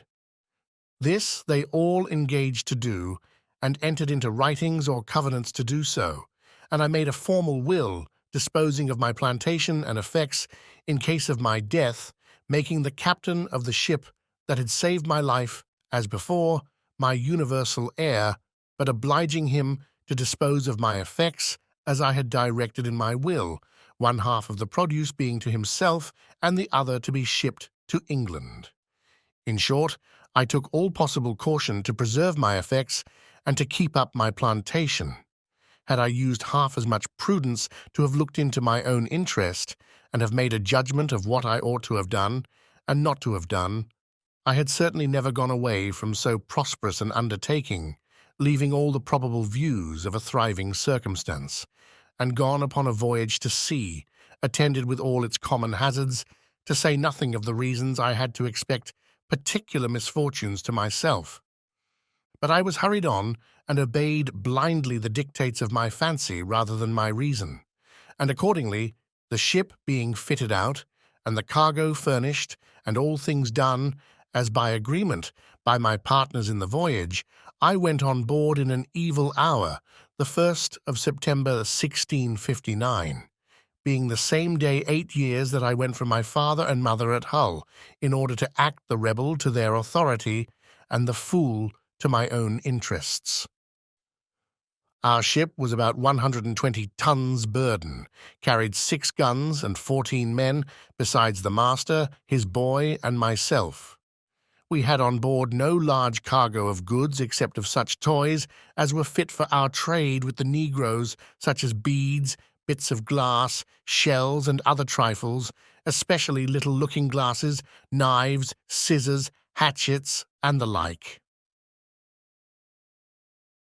The same day I went on board we set sail, standing away to the northward upon our own coast, with design to stretch over for the African coast when we came about 10 or 12 degrees of northern latitude, which it seems was the manner of course in those days. We had very good weather, only excessively hot, all the way upon our own coast, till we came to the height of Cape St. Augustino, from whence, keeping further off at sea, we lost sight of land, and steered as if we were bound for the isle Fernando de Noronha, holding our course NE by N, and leaving those isles on the east. In this course we passed the line in about 12 days' time, and were, by our last observation, in 7 degrees 22 minutes northern latitude, when a violent tornado or hurricane took us quite out of our knowledge.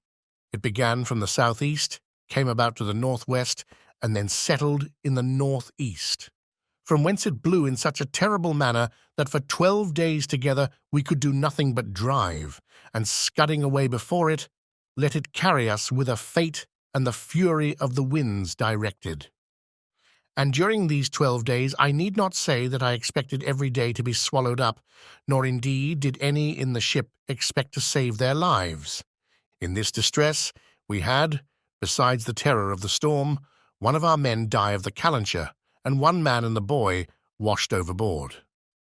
About the 12th day, the weather abating a little, the master made an observation as well as he could, and found that he was in about 11 degrees north latitude, but that he was 22 degrees of longitude difference west from Cape St. Augustino, so that he found he was upon the coast of Guyana, or the north part of Brazil, beyond the river Amazon, toward that of the river Orinoco, commonly called the Great River, and began to consult with me what course he should take, for the ship was leaky and very much disabled, and he was going directly back to the coast of Brazil.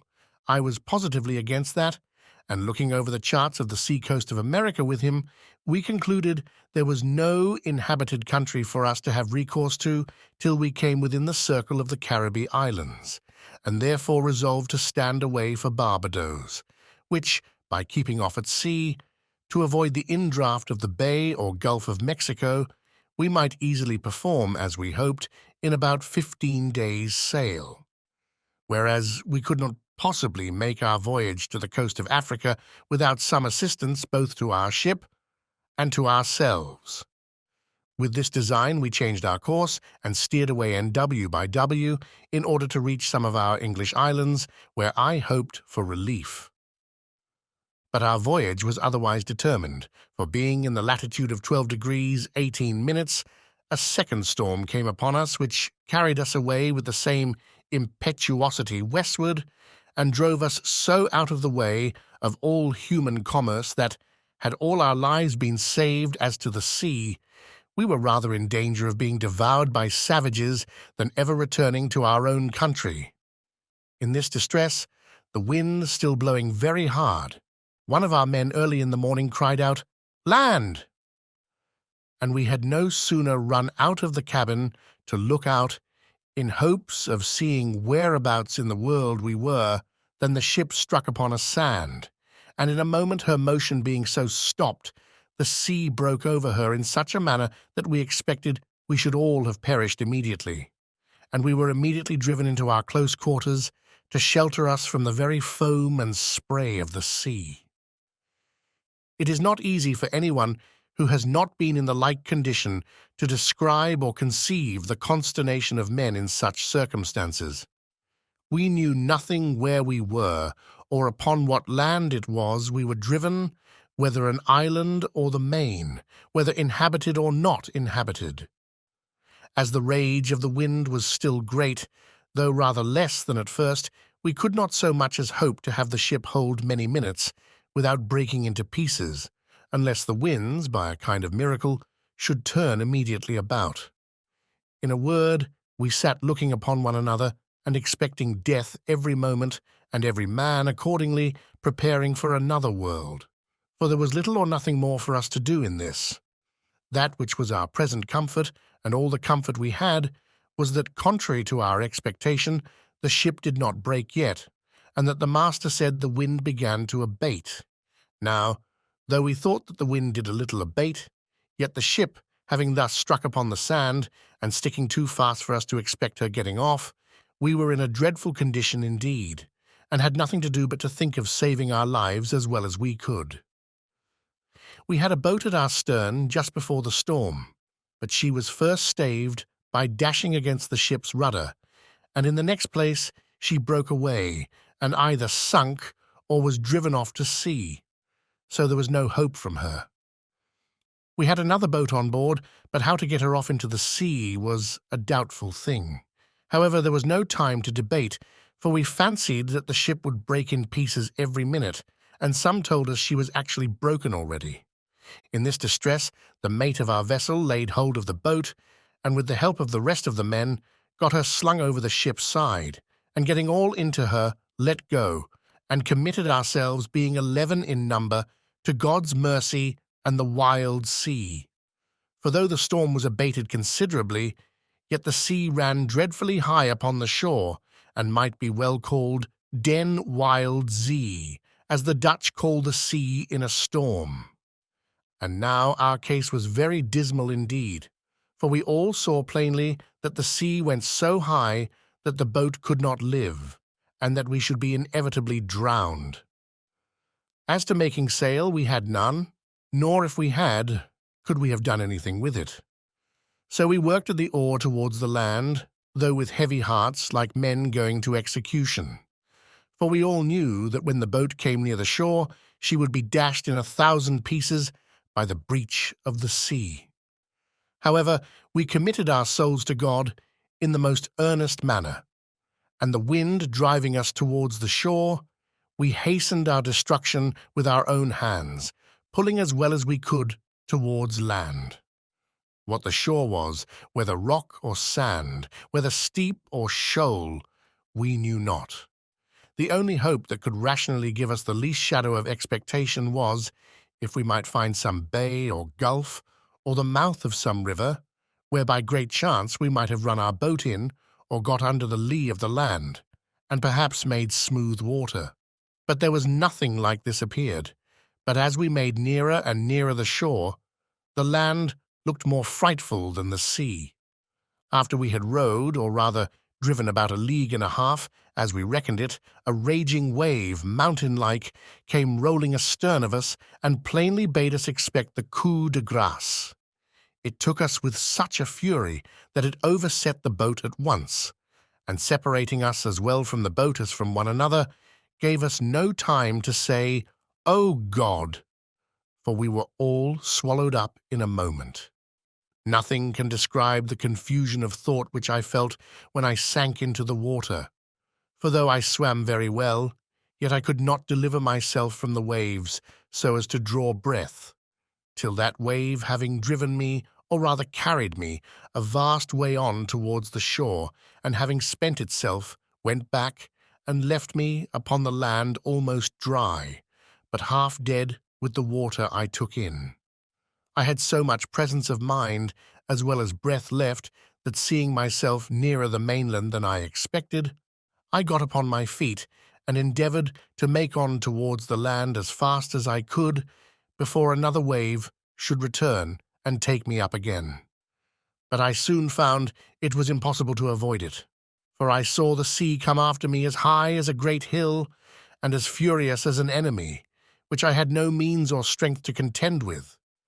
My business was to hold my breath and raise myself upon the water if I could, and so, by swimming, to preserve my breathing, and pilot myself towards the shore if possible, my greatest concern now being that the sea, as it would carry me a great way towards the shore when it came on, might not carry me back again with it when it gave back towards the sea. The wave that came upon me again buried me at once 20 or 30 feet deep in its own body, and I could feel myself carried with a mighty force and swiftness towards the shore. A very great way, but I held my breath and assisted myself to swim still forward with all my might. I was ready to burst with holding my breath when, as I felt myself rising up, so, to my immediate relief, I found my head and hands shoot out above the surface of the water, and though it was not 2 seconds of time that I could keep myself so, yet it relieved me greatly, gave me breath and new courage.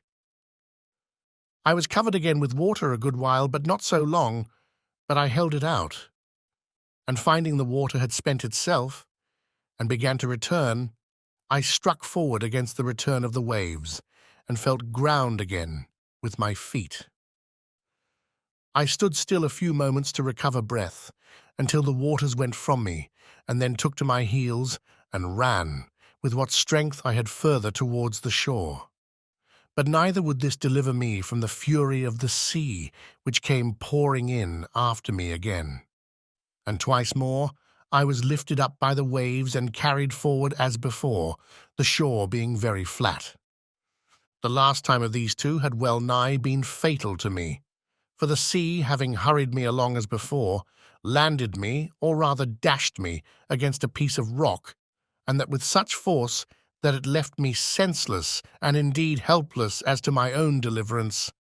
For the blow taking my side and breast beat the breath as it were quite out of my body, and had it returned again immediately, I must have been strangled in the water.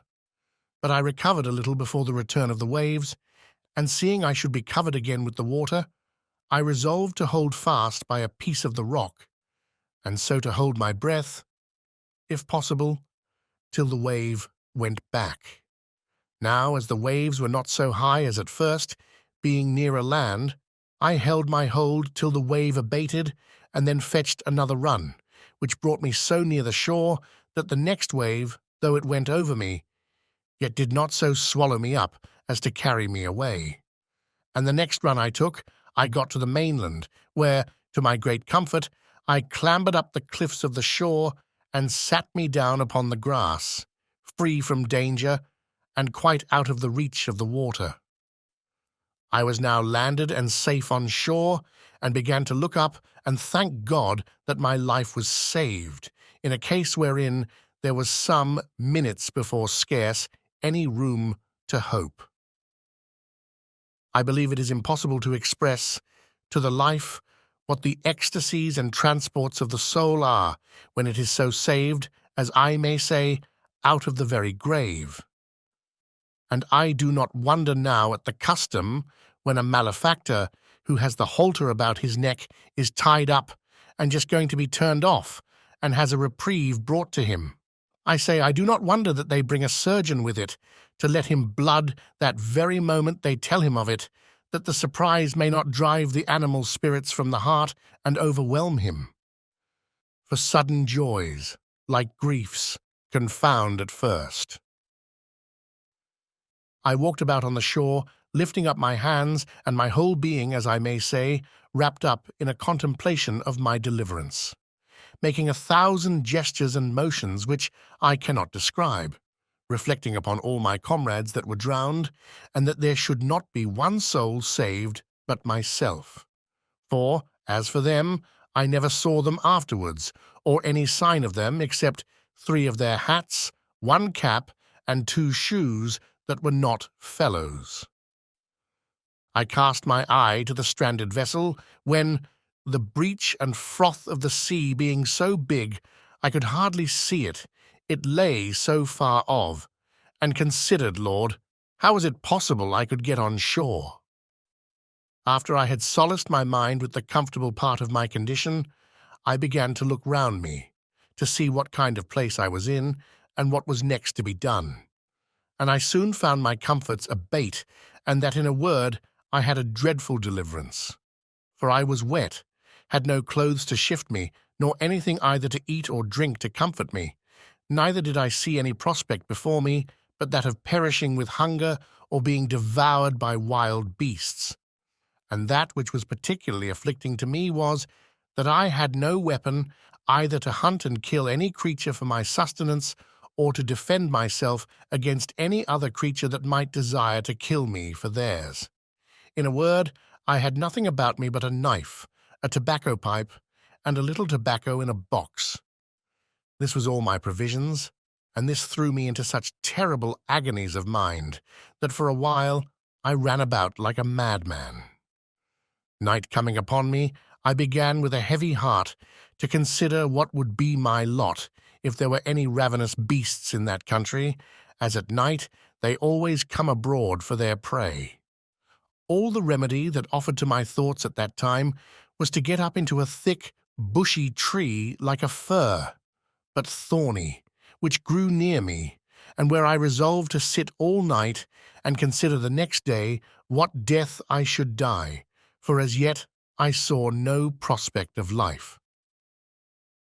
I walked about a furlong from the shore to see if I could find any fresh water to drink, which I did to my great joy, and having drank and put a little tobacco into my mouth to prevent hunger, I went to the tree, and getting up into it, endeavored to place myself so that if I should sleep, I might not fall. And having cut me a short stick, like a truncheon, for my defence, I took up my lodging, and having been excessively fatigued, I fell fast asleep, and slept as comfortably as, I believe, few could have done in my condition, and found myself more refreshed with it than I think I ever was on such an occasion. Chapter 4. First Weeks on the Island. When I waked, it was broad day, the weather clear, and the storm abated, so that the sea did not rage and swell as before. But that which surprised me most was that the ship was lifted off in the night from the sand where she lay by the swelling of the tide, and was driven up almost as far as the rock which I at first mentioned, where I had been so bruised by the wave dashing me against it. This being within about a mile from the shore where I was, and the ship seeming to stand upright still, I wished myself on board, that at least I might save some necessary things for my use. When I came down from my apartment in the tree, I looked about me again, and the first thing I found was the boat, which lay, as the wind and the sea had tossed her up, upon the land, about 2 miles on my right hand. I walked as far as I could upon the shore to have got to her, but found a neck or inlet of water between me and the boat, which was about 1/2 mile broad. So I came back for the present, being more intent upon getting at the ship, where I hoped to find something for my present subsistence. A little after noon I found the sea very calm, and the tide ebbed so far out that I could come within 1/4 of a mile of the ship. And here I found a fresh renewing of my grief, for I saw evidently that if we had kept on board we had been all safe. That is to say, we had all got safe on shore, and I had not been so miserable as to be left entirely destitute of all comfort and company as I now was. This forced tears to my eyes again, but as there was little relief in that, I resolved, if possible, to get to the ship. So I pulled off my clothes, for the weather was hot to extremity, and took the water. But when I came to the ship, my difficulty was still greater to know how to get on board. For, as she lay aground and high out of the water, there was nothing within my reach to lay hold of.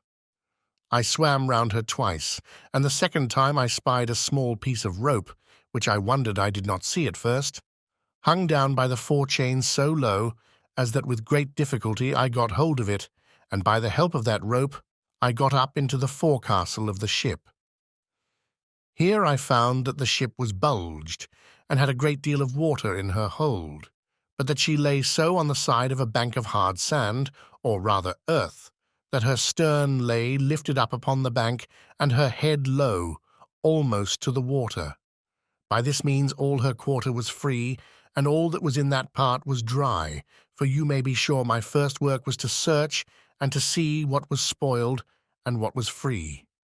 And first I found that all the ship's provisions were dry and untouched by the water, and being very well disposed to eat, I went to the bread room and filled my pockets with biscuit, and ate it as I went about other things, for I had no time to lose. I also found some rum in the great cabin, of which I took a large dram, and which I had, indeed, need enough of to spirit me for what was before me. Now I wanted nothing but a boat to furnish myself with many things which I foresaw would be very necessary to me. It was in vain to sit still and wish for what was not to be had, and this extremity roused my application. We had several spare yards and 2 or 3 large spars of wood, and a spare topmast or 2 in the ship. I resolved to fall to work with these, and I flung as many of them overboard as I could manage for their weight, tying everyone with a rope that they might not drive away. When this was done, I went down the ship's side, and pulling them to me, I tied 4 of them together at both ends as well as I could, in the form of a raft, and laying 2 or 3 short pieces of plank upon them crossways, I found I could walk upon it very well, but that it was not able to bear any great weight, the pieces being too light. So I went to work, and with a carpenter's saw I cut a spare topmast into 3 lengths, and added them to my raft, with a great deal of labour and pains. But the hope of furnishing myself with necessaries encouraged me to go beyond what I should have been able to have done upon another occasion. My raft was now strong enough to bear any reasonable weight.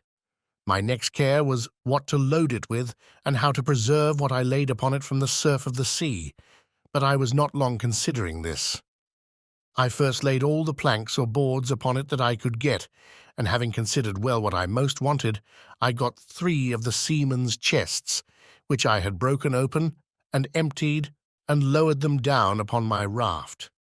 The first of these I filled with provisions, viz. bread, rice, 3 Dutch cheeses, 5 pieces of dried goat's flesh, which we lived much upon, and a little remainder of European corn, which had been laid by for some fowls which we brought to sea with us, but the fowls were killed. There had been some barley and wheat together, but to my great disappointment I found afterwards that the rats had eaten or spoiled it all.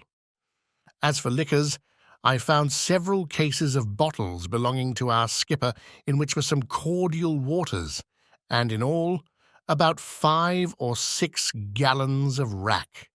These I stowed by themselves, there being no need to put them into the chest, nor any room for them. While I was doing this, I found the tide begin to flow, though very calm, and I had the mortification to see my coat, shirt, and waistcoat, which I had left on the shore upon the sand, swim away. As for my breeches, which were only linen and open-kneed, I swam on board in them and my stockings. However, this set me on rummaging for clothes, of which I found enough, but took no more than I wanted for present use, for I had other things which my eye was more upon, as, first, tools to work with on shore. And it was after long searching that I found out the carpenter's chest, which was, indeed, a very useful prize to me, and much more valuable than a shipload of gold would have been at that time. I got it down to my raft, whole as it was, without losing time to look into it, for I knew in general what it contained. My next care was for some ammunition and arms. There were 2 very good fowling pieces in the great cabin, and 2 pistols. These I secured first, with some powder horns and a small bag of shot, and 2 old rusty swords. I knew there were 3 barrels of powder in the ship, but knew not where our gunner had stowed them, but with much search I found them, 2 of them dry and good, the third had taken water. Those 2 I got to my raft with the arms, and now I thought myself pretty well freighted, and began to think how I should get to shore with them, having neither sail, oar, nor rudder, and the least capful of wind would have overset all my navigation. I had 3 encouragements. First, a smooth, calm sea, 2 enderly, the tide rising and setting in to the shore, 3 ardly, what little wind there was blew me towards the land. And thus, having found 2 or 3 broken oars belonging to the boat, and besides the tools which were in the chest, I found 2 saws, an axe, and a hammer. With this cargo I put to sea. For a mile or thereabouts my raft went very well, only that I found it drive a little distant from the place where I had landed before, by which I perceived that there was some indraft of the water, and consequently I hoped to find some creek or river there, which I might make use of as a port to get to land with my cargo. As I imagined, so it was. There appeared before me a little opening of the land, and I found a strong current of the tide set into it, so I guided my raft as well as I could to keep in the middle of the stream. But here I had like to have suffered a second shipwreck, which, if I had, I think verily would have broken my heart, for knowing nothing of the coast, my raft ran aground at one end of it upon a shoal, and not being aground at the other end, it wanted but a little that all my cargo had slipped off towards the end that was afloat and to fallen into the water. I did my utmost by setting my back against the chests to keep them in their places, but could not thrust off the raft with all my strength. Neither durst I stir from the posture I was in, but holding up the chests with all my might, I stood in that manner near half an hour, in which time the rising of the water brought me a little more upon a level, and a little after, the water still rising, my raft floated again, and I thrust her off with the oar I had into the channel, and then driving up higher, I at length found myself in the mouth of a little river, with land on both sides, and a strong current of tide running up. I looked on both sides for a proper place to get to shore, for I was not willing to be driven too high up the river, hoping in time to see some ships at sea, and therefore resolved to place myself as near the coast as I could.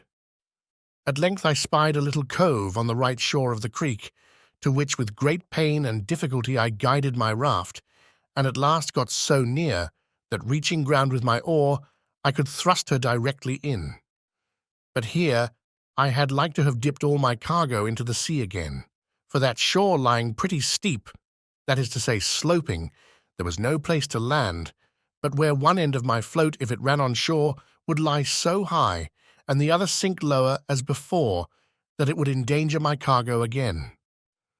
All that I could do was to wait till the tide was at the highest, keeping the raft with my oar like an anchor, to hold the side of it fast to the shore near a flat piece of ground, which I expected the water would flow over, and so it did.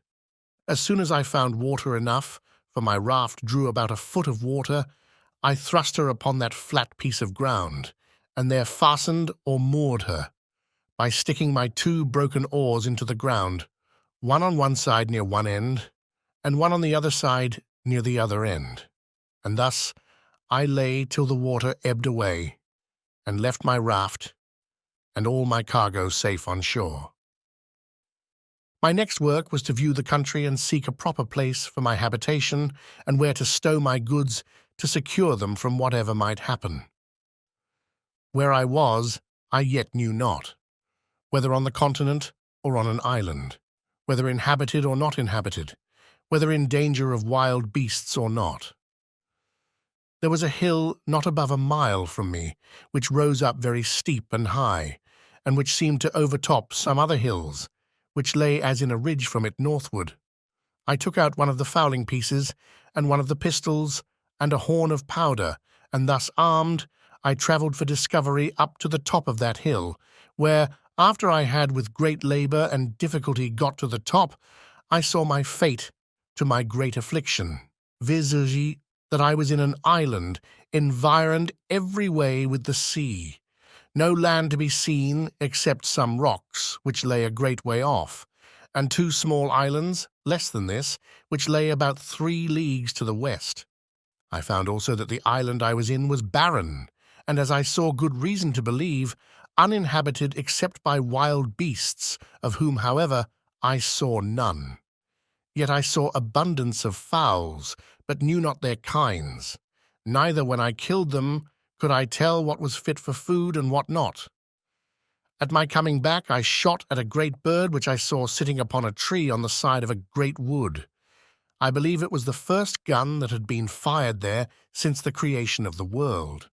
I had no sooner fired than from all parts of the wood there arose an innumerable number of fowls of many sorts, making a confused screaming and crying, and every one according to his usual note, but not one of them of any kind that I knew. As for the creature I killed, I took it to be a kind of hawk, its colour and beak resembling it, but it had no talons or claws more than common. Its flesh was carrion, and fit for nothing. Contented with this discovery, I came back to my raft and fell to work to bring my cargo on shore, which took me up the rest of that day. What to do with myself at night I knew not, nor indeed where to rest, for I was afraid to lie down on the ground, not knowing but some wild beast might devour me, though, as I afterwards found, there was really no need for those fears.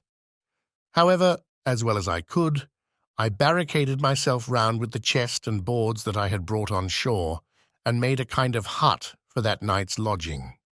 As for food, I yet saw not which way to supply myself, except that I had seen 2 or 3 creatures like hares run out of the wood where I shot the fowl. I now began to consider that I might yet get a great many things out of the ship which would be useful to me, and particularly some of the rigging and sails, and such other things as might come to land. And I resolved to make another voyage on board the vessel, if possible. And as I knew that the first storm that blew must necessarily break her all in pieces, I resolved to set all other things apart, till I had got everything out of the ship that I could get. Then I called a council, that is to say in my thoughts, whether I should take back the raft. But this appeared impracticable. So I resolved to go as before when the tide was down, and I did so, only that I stripped before I went from my hut, having nothing on but my checkered shirt, a pair of linen drawers, and a pair of pumps on my feet. I got on board the ship as before, and prepared a second raft, and having had experience of the first, I neither made this so unwieldy, nor loaded it so hard, but yet I brought away several things very useful to me. As first, in the carpenter's stores, I found 2 or 3 bags full of nails and spikes, a great screwjack, a dozen or 2 of hatchets, and above all, that most useful thing called a grindstone.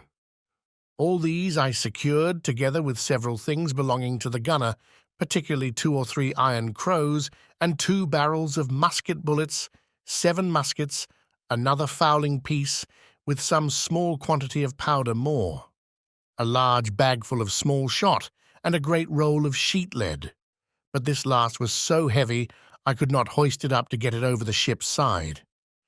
Besides these things, I took all the men's clothes that I could find, and a spare foretopsail, a hammock, and some bedding, and with this I loaded my second raft, and brought them all safe on shore, to my very great comfort.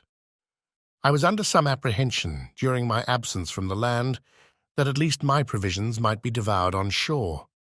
But when I came back, I found no sign of any visitor. Only there sat a creature like a wild cat upon one of the chests, which, when I came towards it, ran away a little distance, and then stood still. She sat very composed and unconcerned, and looked full in my face, as if she had a mind to be acquainted with me. I presented my gun at her, but as she did not understand it, she was perfectly unconcerned at it, nor did she offer to stir away, upon which I tossed her a bit of biscuit, though by the way I was not very free of it, for my store was not great. However, I spared her a bit, I say, and she went to it, smelled at it, and ate it, and looked as if pleased for more. But I thanked her, and could spare no more. So she marched off. Having got my second cargo on shore, though I was fain to open the barrels of powder and bring them by parcels, for they were too heavy, being large casks, I went to work to make me a little tent with the sail and some poles which I cut for that purpose, and into this tent I brought everything that I knew would spoil either with rain or sun. And I piled all the empty chests and casks up in a circle round the tent, to fortify it from any sudden attempt, either from man or beast. When I had done this, I blocked up the door of the tent with some boards within, and an empty chest set up on end without, and spreading one of the beds upon the ground, laying my 2 pistols just at my head and my gun at length by me, I went to bed for the first time, and slept very quietly all night, for I was very weary and heavy. For the night before I had slept little, and had laboured very hard all day to fetch all those things from the ship, and to get them on shore. I had the biggest magazine of all kinds now that ever was laid up, I believe, for one man. But I was not satisfied still, for while the ship sat upright in that posture, I thought I ought to get everything out of her that I could. So every day at low water I went on board, and brought away something or other. But particularly the 3rd time I went, I brought away as much of the rigging as I could, as also all the small ropes and rope twine I could get, with a piece of spare canvas, which was to mend the sails upon occasion, and the barrel of wet gunpowder. In a word, I brought away all the sails first and last, only that I was fain to cut them in pieces and bring as much at a time as I could, for they were no more useful to be sails, but as mere canvas only. But that which comforted me more still was that last of all, after I had made 5 or 6 such voyages as these, and thought I had nothing more to expect from the ship that was worth my meddling with, I say, after all this, I found a great hogshead of bread, 3 large runlets of rum or spirits, a box of sugar, and a barrel of fine flour. This was surprising to me, because I had given over expecting any more provisions, except what was spoiled by the water. I soon emptied the hogshead of the bread, and wrapped it up, parcel by parcel, in pieces of the sails, which I cut out. And in a word, I got all this safe on shore also. The next day I made another voyage, and now, having plundered the ship of what was portable and fit to hand out, I began with the cables. Cutting the great cable into pieces such as I could move, I got 2 cables and a hawser on shore, with all the ironwork I could get, and having cut down the spritsail yard and the mizzen yard and everything I could to make a large raft, I loaded it with all these heavy goods and came away. But my good luck began now to leave me, for this raft was so unwieldy and so overladen that after I had entered the little cove where I had landed the rest of my goods, not being able to guide it so handily as I did the other, it overset and threw me and all my cargo into the water. As for myself, it was no great harm, for I was near the shore. But as to my cargo, it was a great part of it lost, especially the iron, which I expected would have been of great use to me. However, when the tide was out, I got most of the pieces of the cable ashore, and some of the iron, though with infinite labour. For I was fain to dip for it into the water, a work which fatigued me very much. After this, I went every day on board, and brought away what I could get. I had been now 13 days on shore, and had been 11 times on board the ship, in which time I had brought away all that one pair of hands could well be supposed capable to bring. Though I believe, verily, had the calm weather held, I should have brought away the whole ship, piece by piece. But preparing the 12th time to go on board, I found the wind began to rise. However, at low water I went on board, and though I thought I had rummaged the cabin so effectually that nothing more could be found, yet I discovered a locker with drawers in it, in one of which I found 2 or 3 razors, and 1 pair of large scissors, with some 10 or a dozen of good knives and forks. In another I found about 36 pounds value in money, some European coin, some Brazil, some pieces of 8, some gold, and some silver.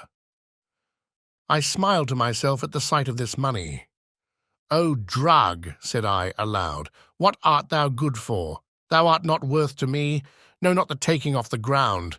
One of those knives is worth all this heap. I have no manner of use for thee. E'en remain where thou art, and go to the bottom as a creature whose life is not worth saving."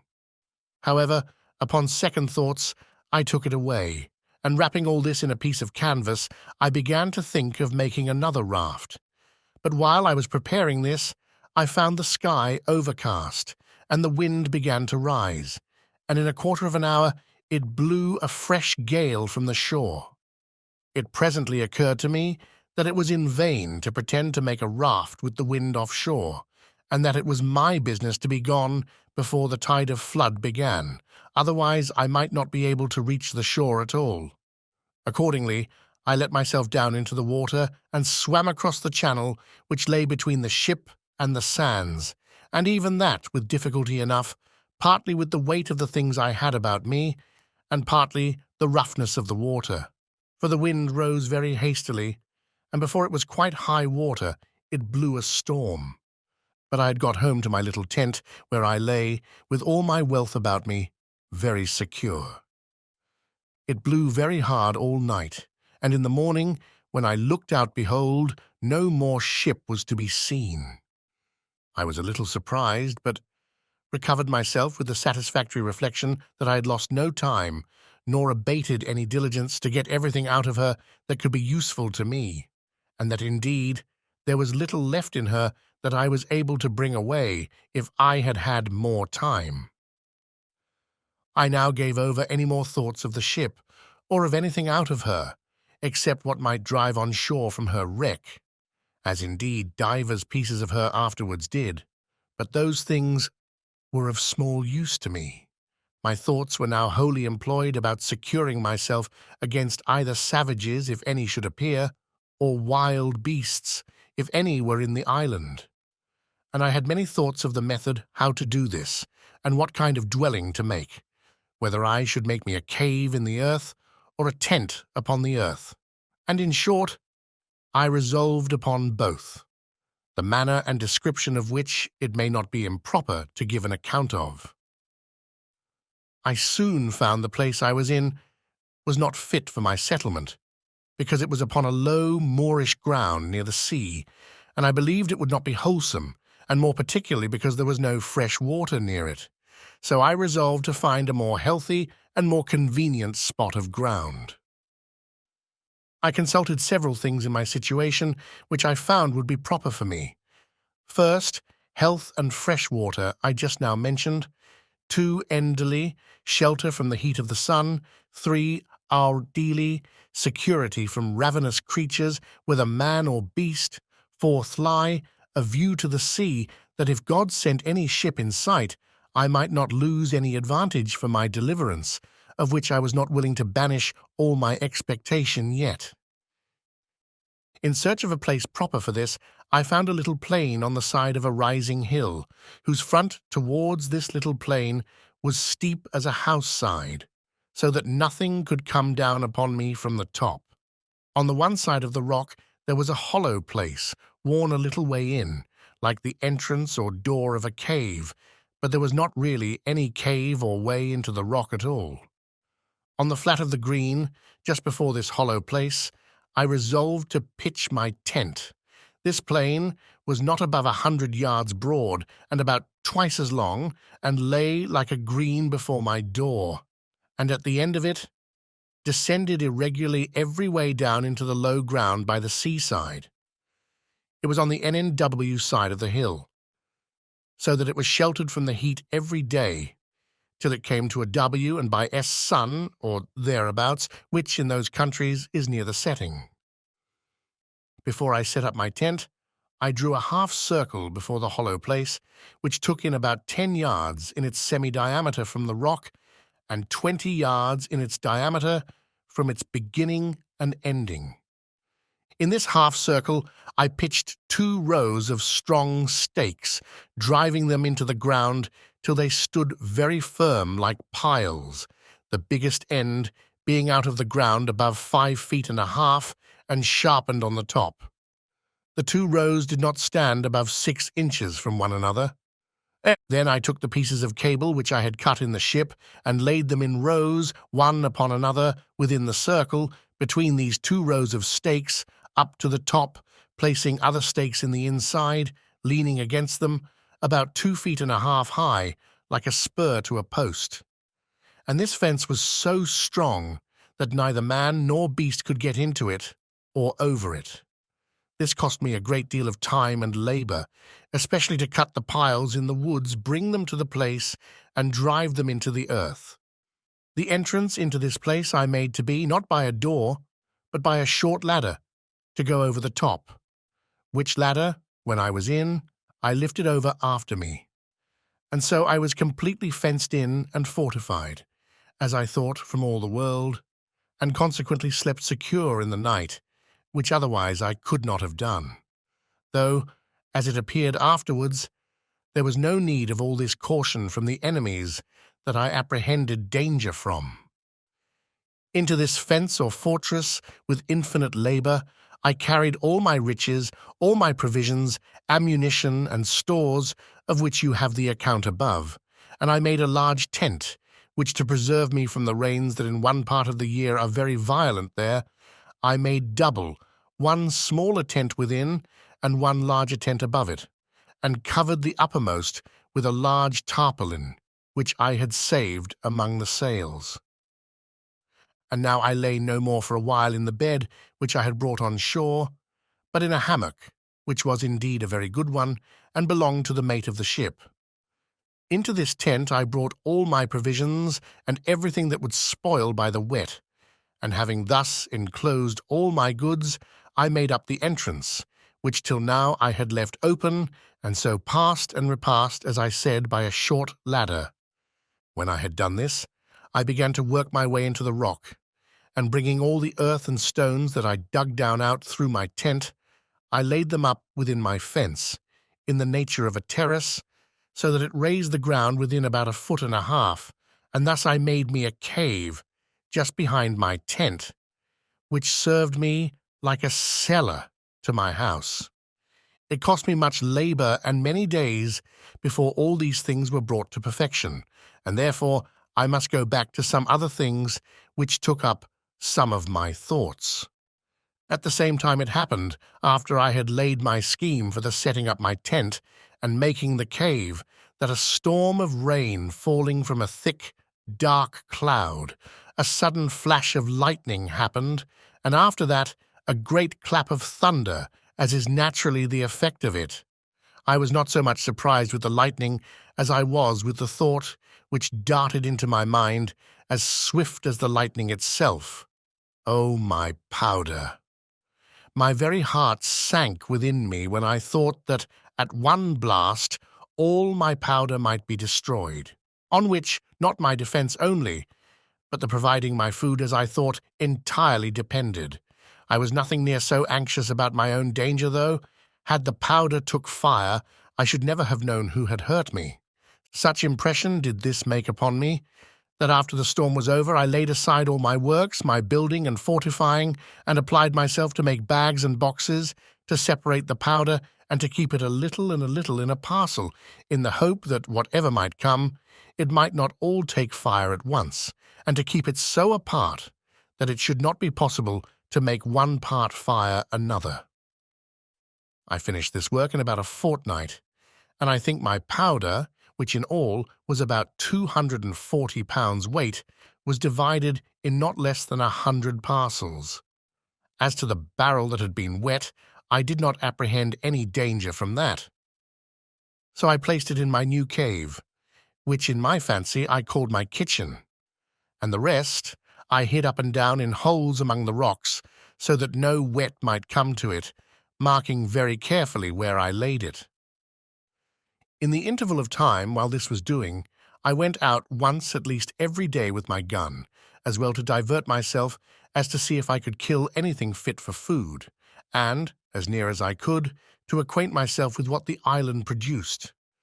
The first time I went out I presently discovered that there were goats in the island, which was a great satisfaction to me, but then it was attended with this misfortune to me, viz., that they were so shy, so subtle, and so swift of foot that it was the most difficult thing in the world to come at them. But I was not discouraged at this, not doubting but I might now and then shoot one, as it soon happened. For after I had found their haunts a little, I laid wait in this manner for them. I observed if they saw me in the valleys, though they were upon the rocks, they would run away as in a terrible fright. But if they were feeding in the valleys, and I was upon the rocks, they took no notice of me, from whence I concluded that by the position of their optics, their sight was so directed downward that they did not readily see objects that were above them. So afterwards I took this method. I always climbed the rocks first to get above them, and then had frequently a fair mark. The first shot I made among these creatures, I killed a she-goat, which had a little kid by her, which she gave suck to, which grieved me heartily. For when the old one fell, the kid stood stock still by her, till I came and took her up. And not only so, but when I carried the old one with me upon my shoulders, the kid followed me quite to my enclosure. Upon which I laid down the dam, and took the kid in my arms, and carried it over my pail, in hopes to have bred it up tame. But it would not eat. So I was forced to kill it and eat it myself. These two supplied me with flesh a great while, for I ate sparingly, and saved my provisions, my bread especially, as much as possibly I could. Having now fixed my habitation, I found it absolutely necessary to provide a place to make a fire in, and fuel to burn. And what I did for that, and also how I enlarged my cave, and what conveniences I made, I shall give a full account of in its place. But I must now give some little account of myself, and of my thoughts about living, which, it may well be supposed, were not a few.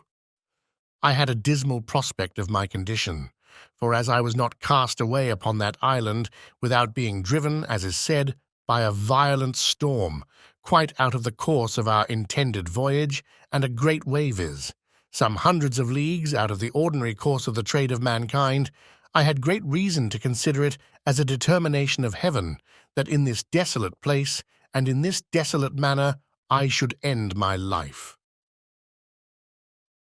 The tears would run plentifully down my face when I made these reflections, and sometimes I would expostulate with myself why Providence should thus completely ruin his creatures and render them so absolutely miserable, so without help, abandoned, so entirely depressed that it could hardly be rational to be thankful for such a life. But something always returned swift upon me to check these thoughts and to reprove me, and particularly one day, walking with my gun in my hand by the seaside, I was very pensive upon the subject of my present condition, when reason, as it were, expostulated with me the other way, thus: "Well, you are in a desolate condition, it is true.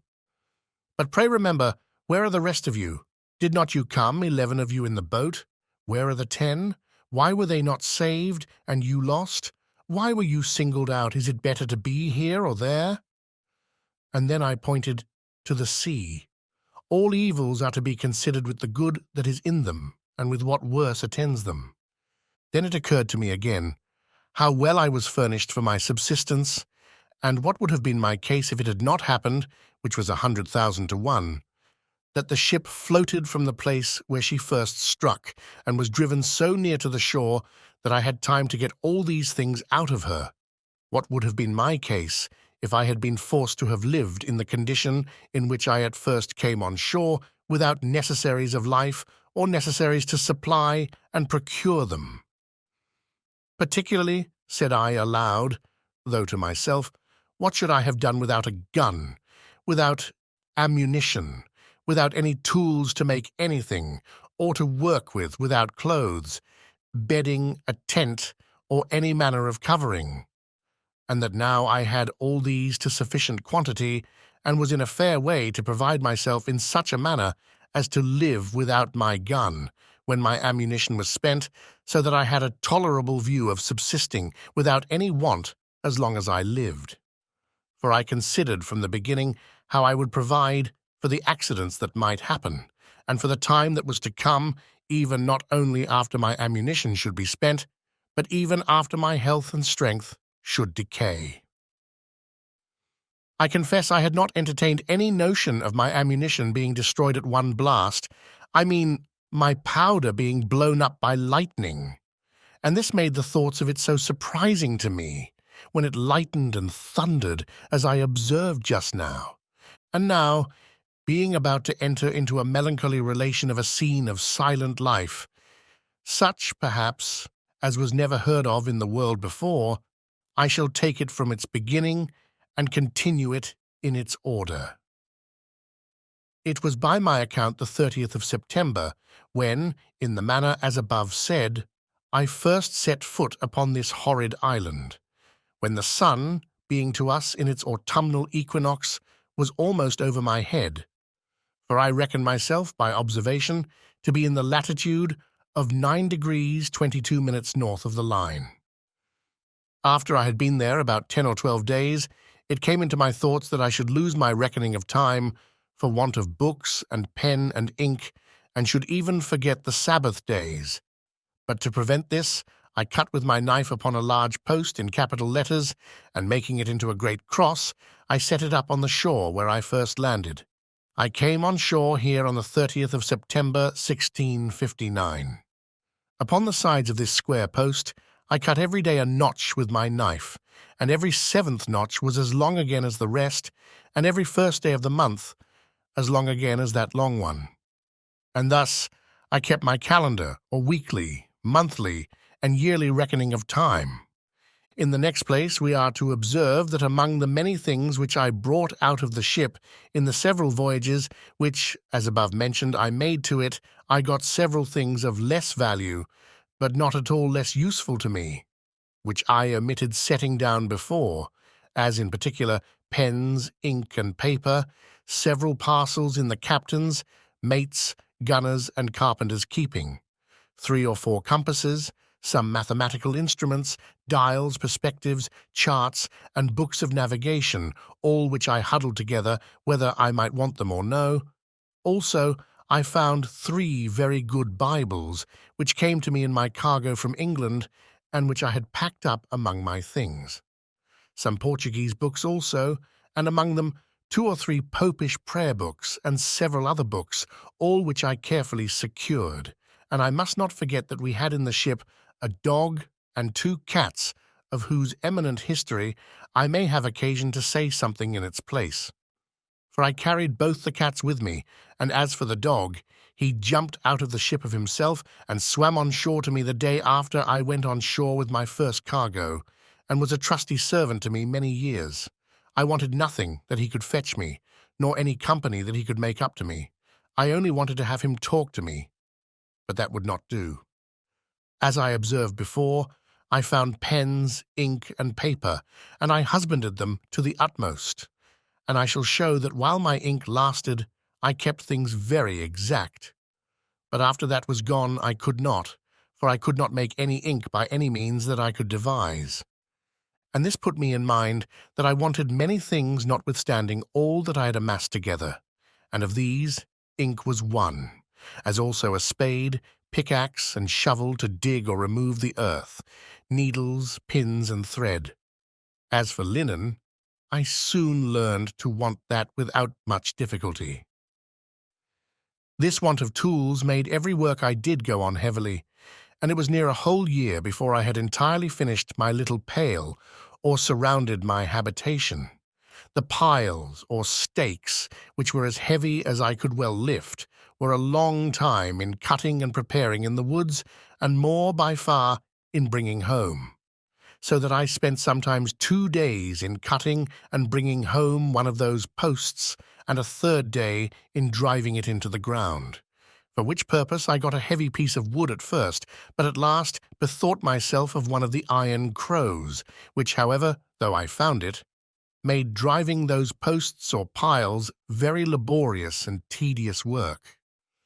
But what need I have been concerned at the tediousness of anything I had to do, seeing I had time enough to do it in? Nor had I any other employment, if that had been over, at least that I could foresee, except the ranging the island to seek for food, which I did more or less every day. I now began to consider seriously my condition and the circumstances I was reduced to, and I drew up the state of my affairs in writing, not so much to leave them to any that were to come after me, for I was likely to have but few heirs, as to deliver my thoughts from daily poring over them and afflicting my mind. And as my reason began now to master my despondency, I began to comfort myself as well as I could, and to set the good against the evil, that I might have something to distinguish my case from worse, and I stated very impartially, like debtor and creditor, the comforts I enjoyed against the miseries I suffered thus. Evil, good. I am cast upon a horrible, desolate island, void of all hope of recovery. But I am alive, and not drowned, as all my ship's company were. I am singled out and separated, as it were, from all the world, to be miserable. But I am singled out too from all the ship's crew, to be spared from death, and he that miraculously saved me from death can deliver me from this condition. I am divided from mankind, a solitaire, one banished from human society. But I am not starved, and perishing on a barren place, affording no sustenance. I have no clothes to cover me, but I am in a hot climate, where, if I had clothes, I could hardly wear them. I am without any defence, or means to resist any violence of man or beast. But I am cast on an island, where I see no wild beasts to hurt me, as I saw on the coast of Africa. And what if I had been shipwrecked there?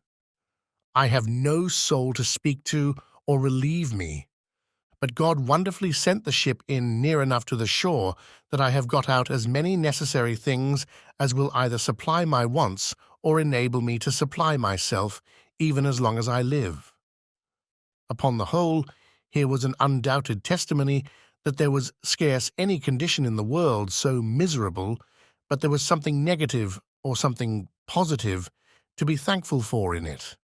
And let this stand as a direction from the experience of the most miserable of all conditions in this world, that we may always find in it something to comfort ourselves from, and to set in the description of good and evil on the credit side of the account. Having now brought my mind a little to relish my condition, and given over looking out to see if I could spy a ship, I say giving over these things, I began to apply myself to arrange my way of living, and to make things as easy to me as I could. I have already described my habitation, which was a tent under the side of a rock, surrounded with a strong pale of posts and cables.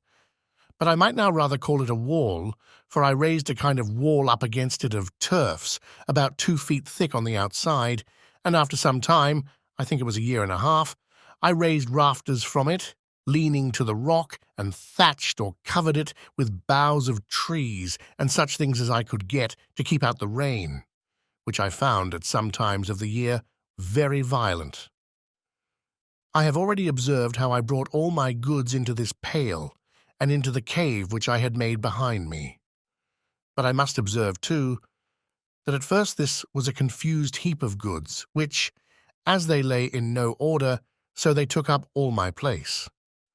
I had no room to turn myself, so I set myself to enlarge my cave and work farther into the earth, for it was a loose, sandy rock, which yielded easily to the labor I bestowed on it.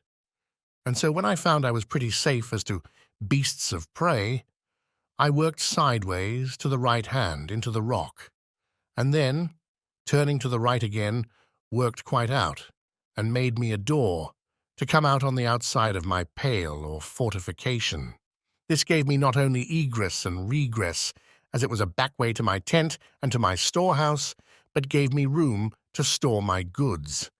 And now I began to apply myself to make such necessary things as I found I most wanted, particularly a chair and a table. For without these, I was not able to enjoy the few comforts I had in the world. I could not write or eat or do several things with so much pleasure without a table. So I went to work. And here I must needs observe that as reason is the substance and origin of the mathematics, so by stating and squaring everything by reason, and by making the most rational judgment of things, every man may be in time master of every mechanic art. I had never handled a tool in my life, and yet in time, by labor, application, and contrivance, I found at last that I wanted nothing but I could have made it, especially if I had had tools. However, I made abundance of things, even without tools, and some with no more tools than an adze and a hatchet, which perhaps were never made that way before, and that with infinite labour. For example, if I wanted a board, I had no other way but to cut down a tree, set it on an edge before me, and hew it flat on either side with my axe, till I brought it to be thin as a plank, and then dub it smooth with my adze. It is true by this method I could make but one board out of a whole tree, but this I had no remedy for but patience, any more than I had for the prodigious deal of time and labour which it took me up to make a plank or board. But my time or labour was little worth, and so it was as well employed one way as another. However, I made me a table and a chair, as I observed above, in the first place, and this I did out of the short pieces of boards that I brought on my raft from the ship. But when I had wrought out some boards, as above, I made large shelves of the breadth of 1.5 feet, one over another, all along one side of my cave, to lay all my tools, nails, and ironwork on, and, in a word, to separate everything at large into their places, that I might come easily at them. I knocked pieces into the wall of the rock to hang my guns and all things that would hang up, so that, had my cave been to be seen, it looked like a general magazine of all necessary things, and had everything so ready at my hand that it was a great pleasure to me to see all my goods in such order, and especially to find my stock of all necessaries so great.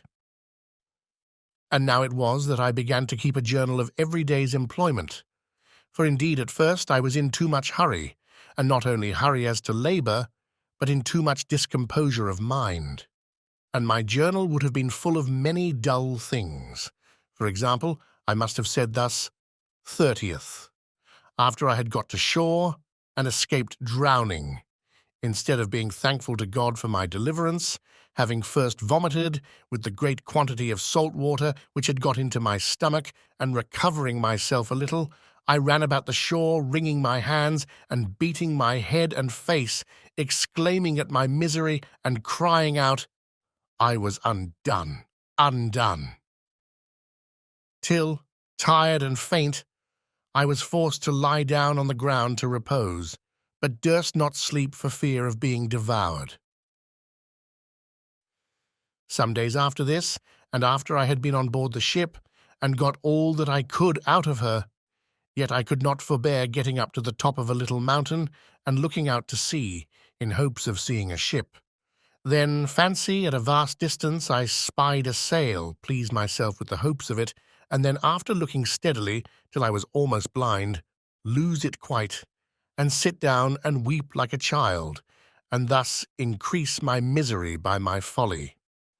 But having gotten over these things in some measure, and having settled my household staff and habitation, made me a table and a chair, and all as handsome about me as I could, I began to keep my journal, of which I shall here give you the copy, though in it will be told all these particulars over again, as long as it lasted. For having no more ink, I was forced to leave it off.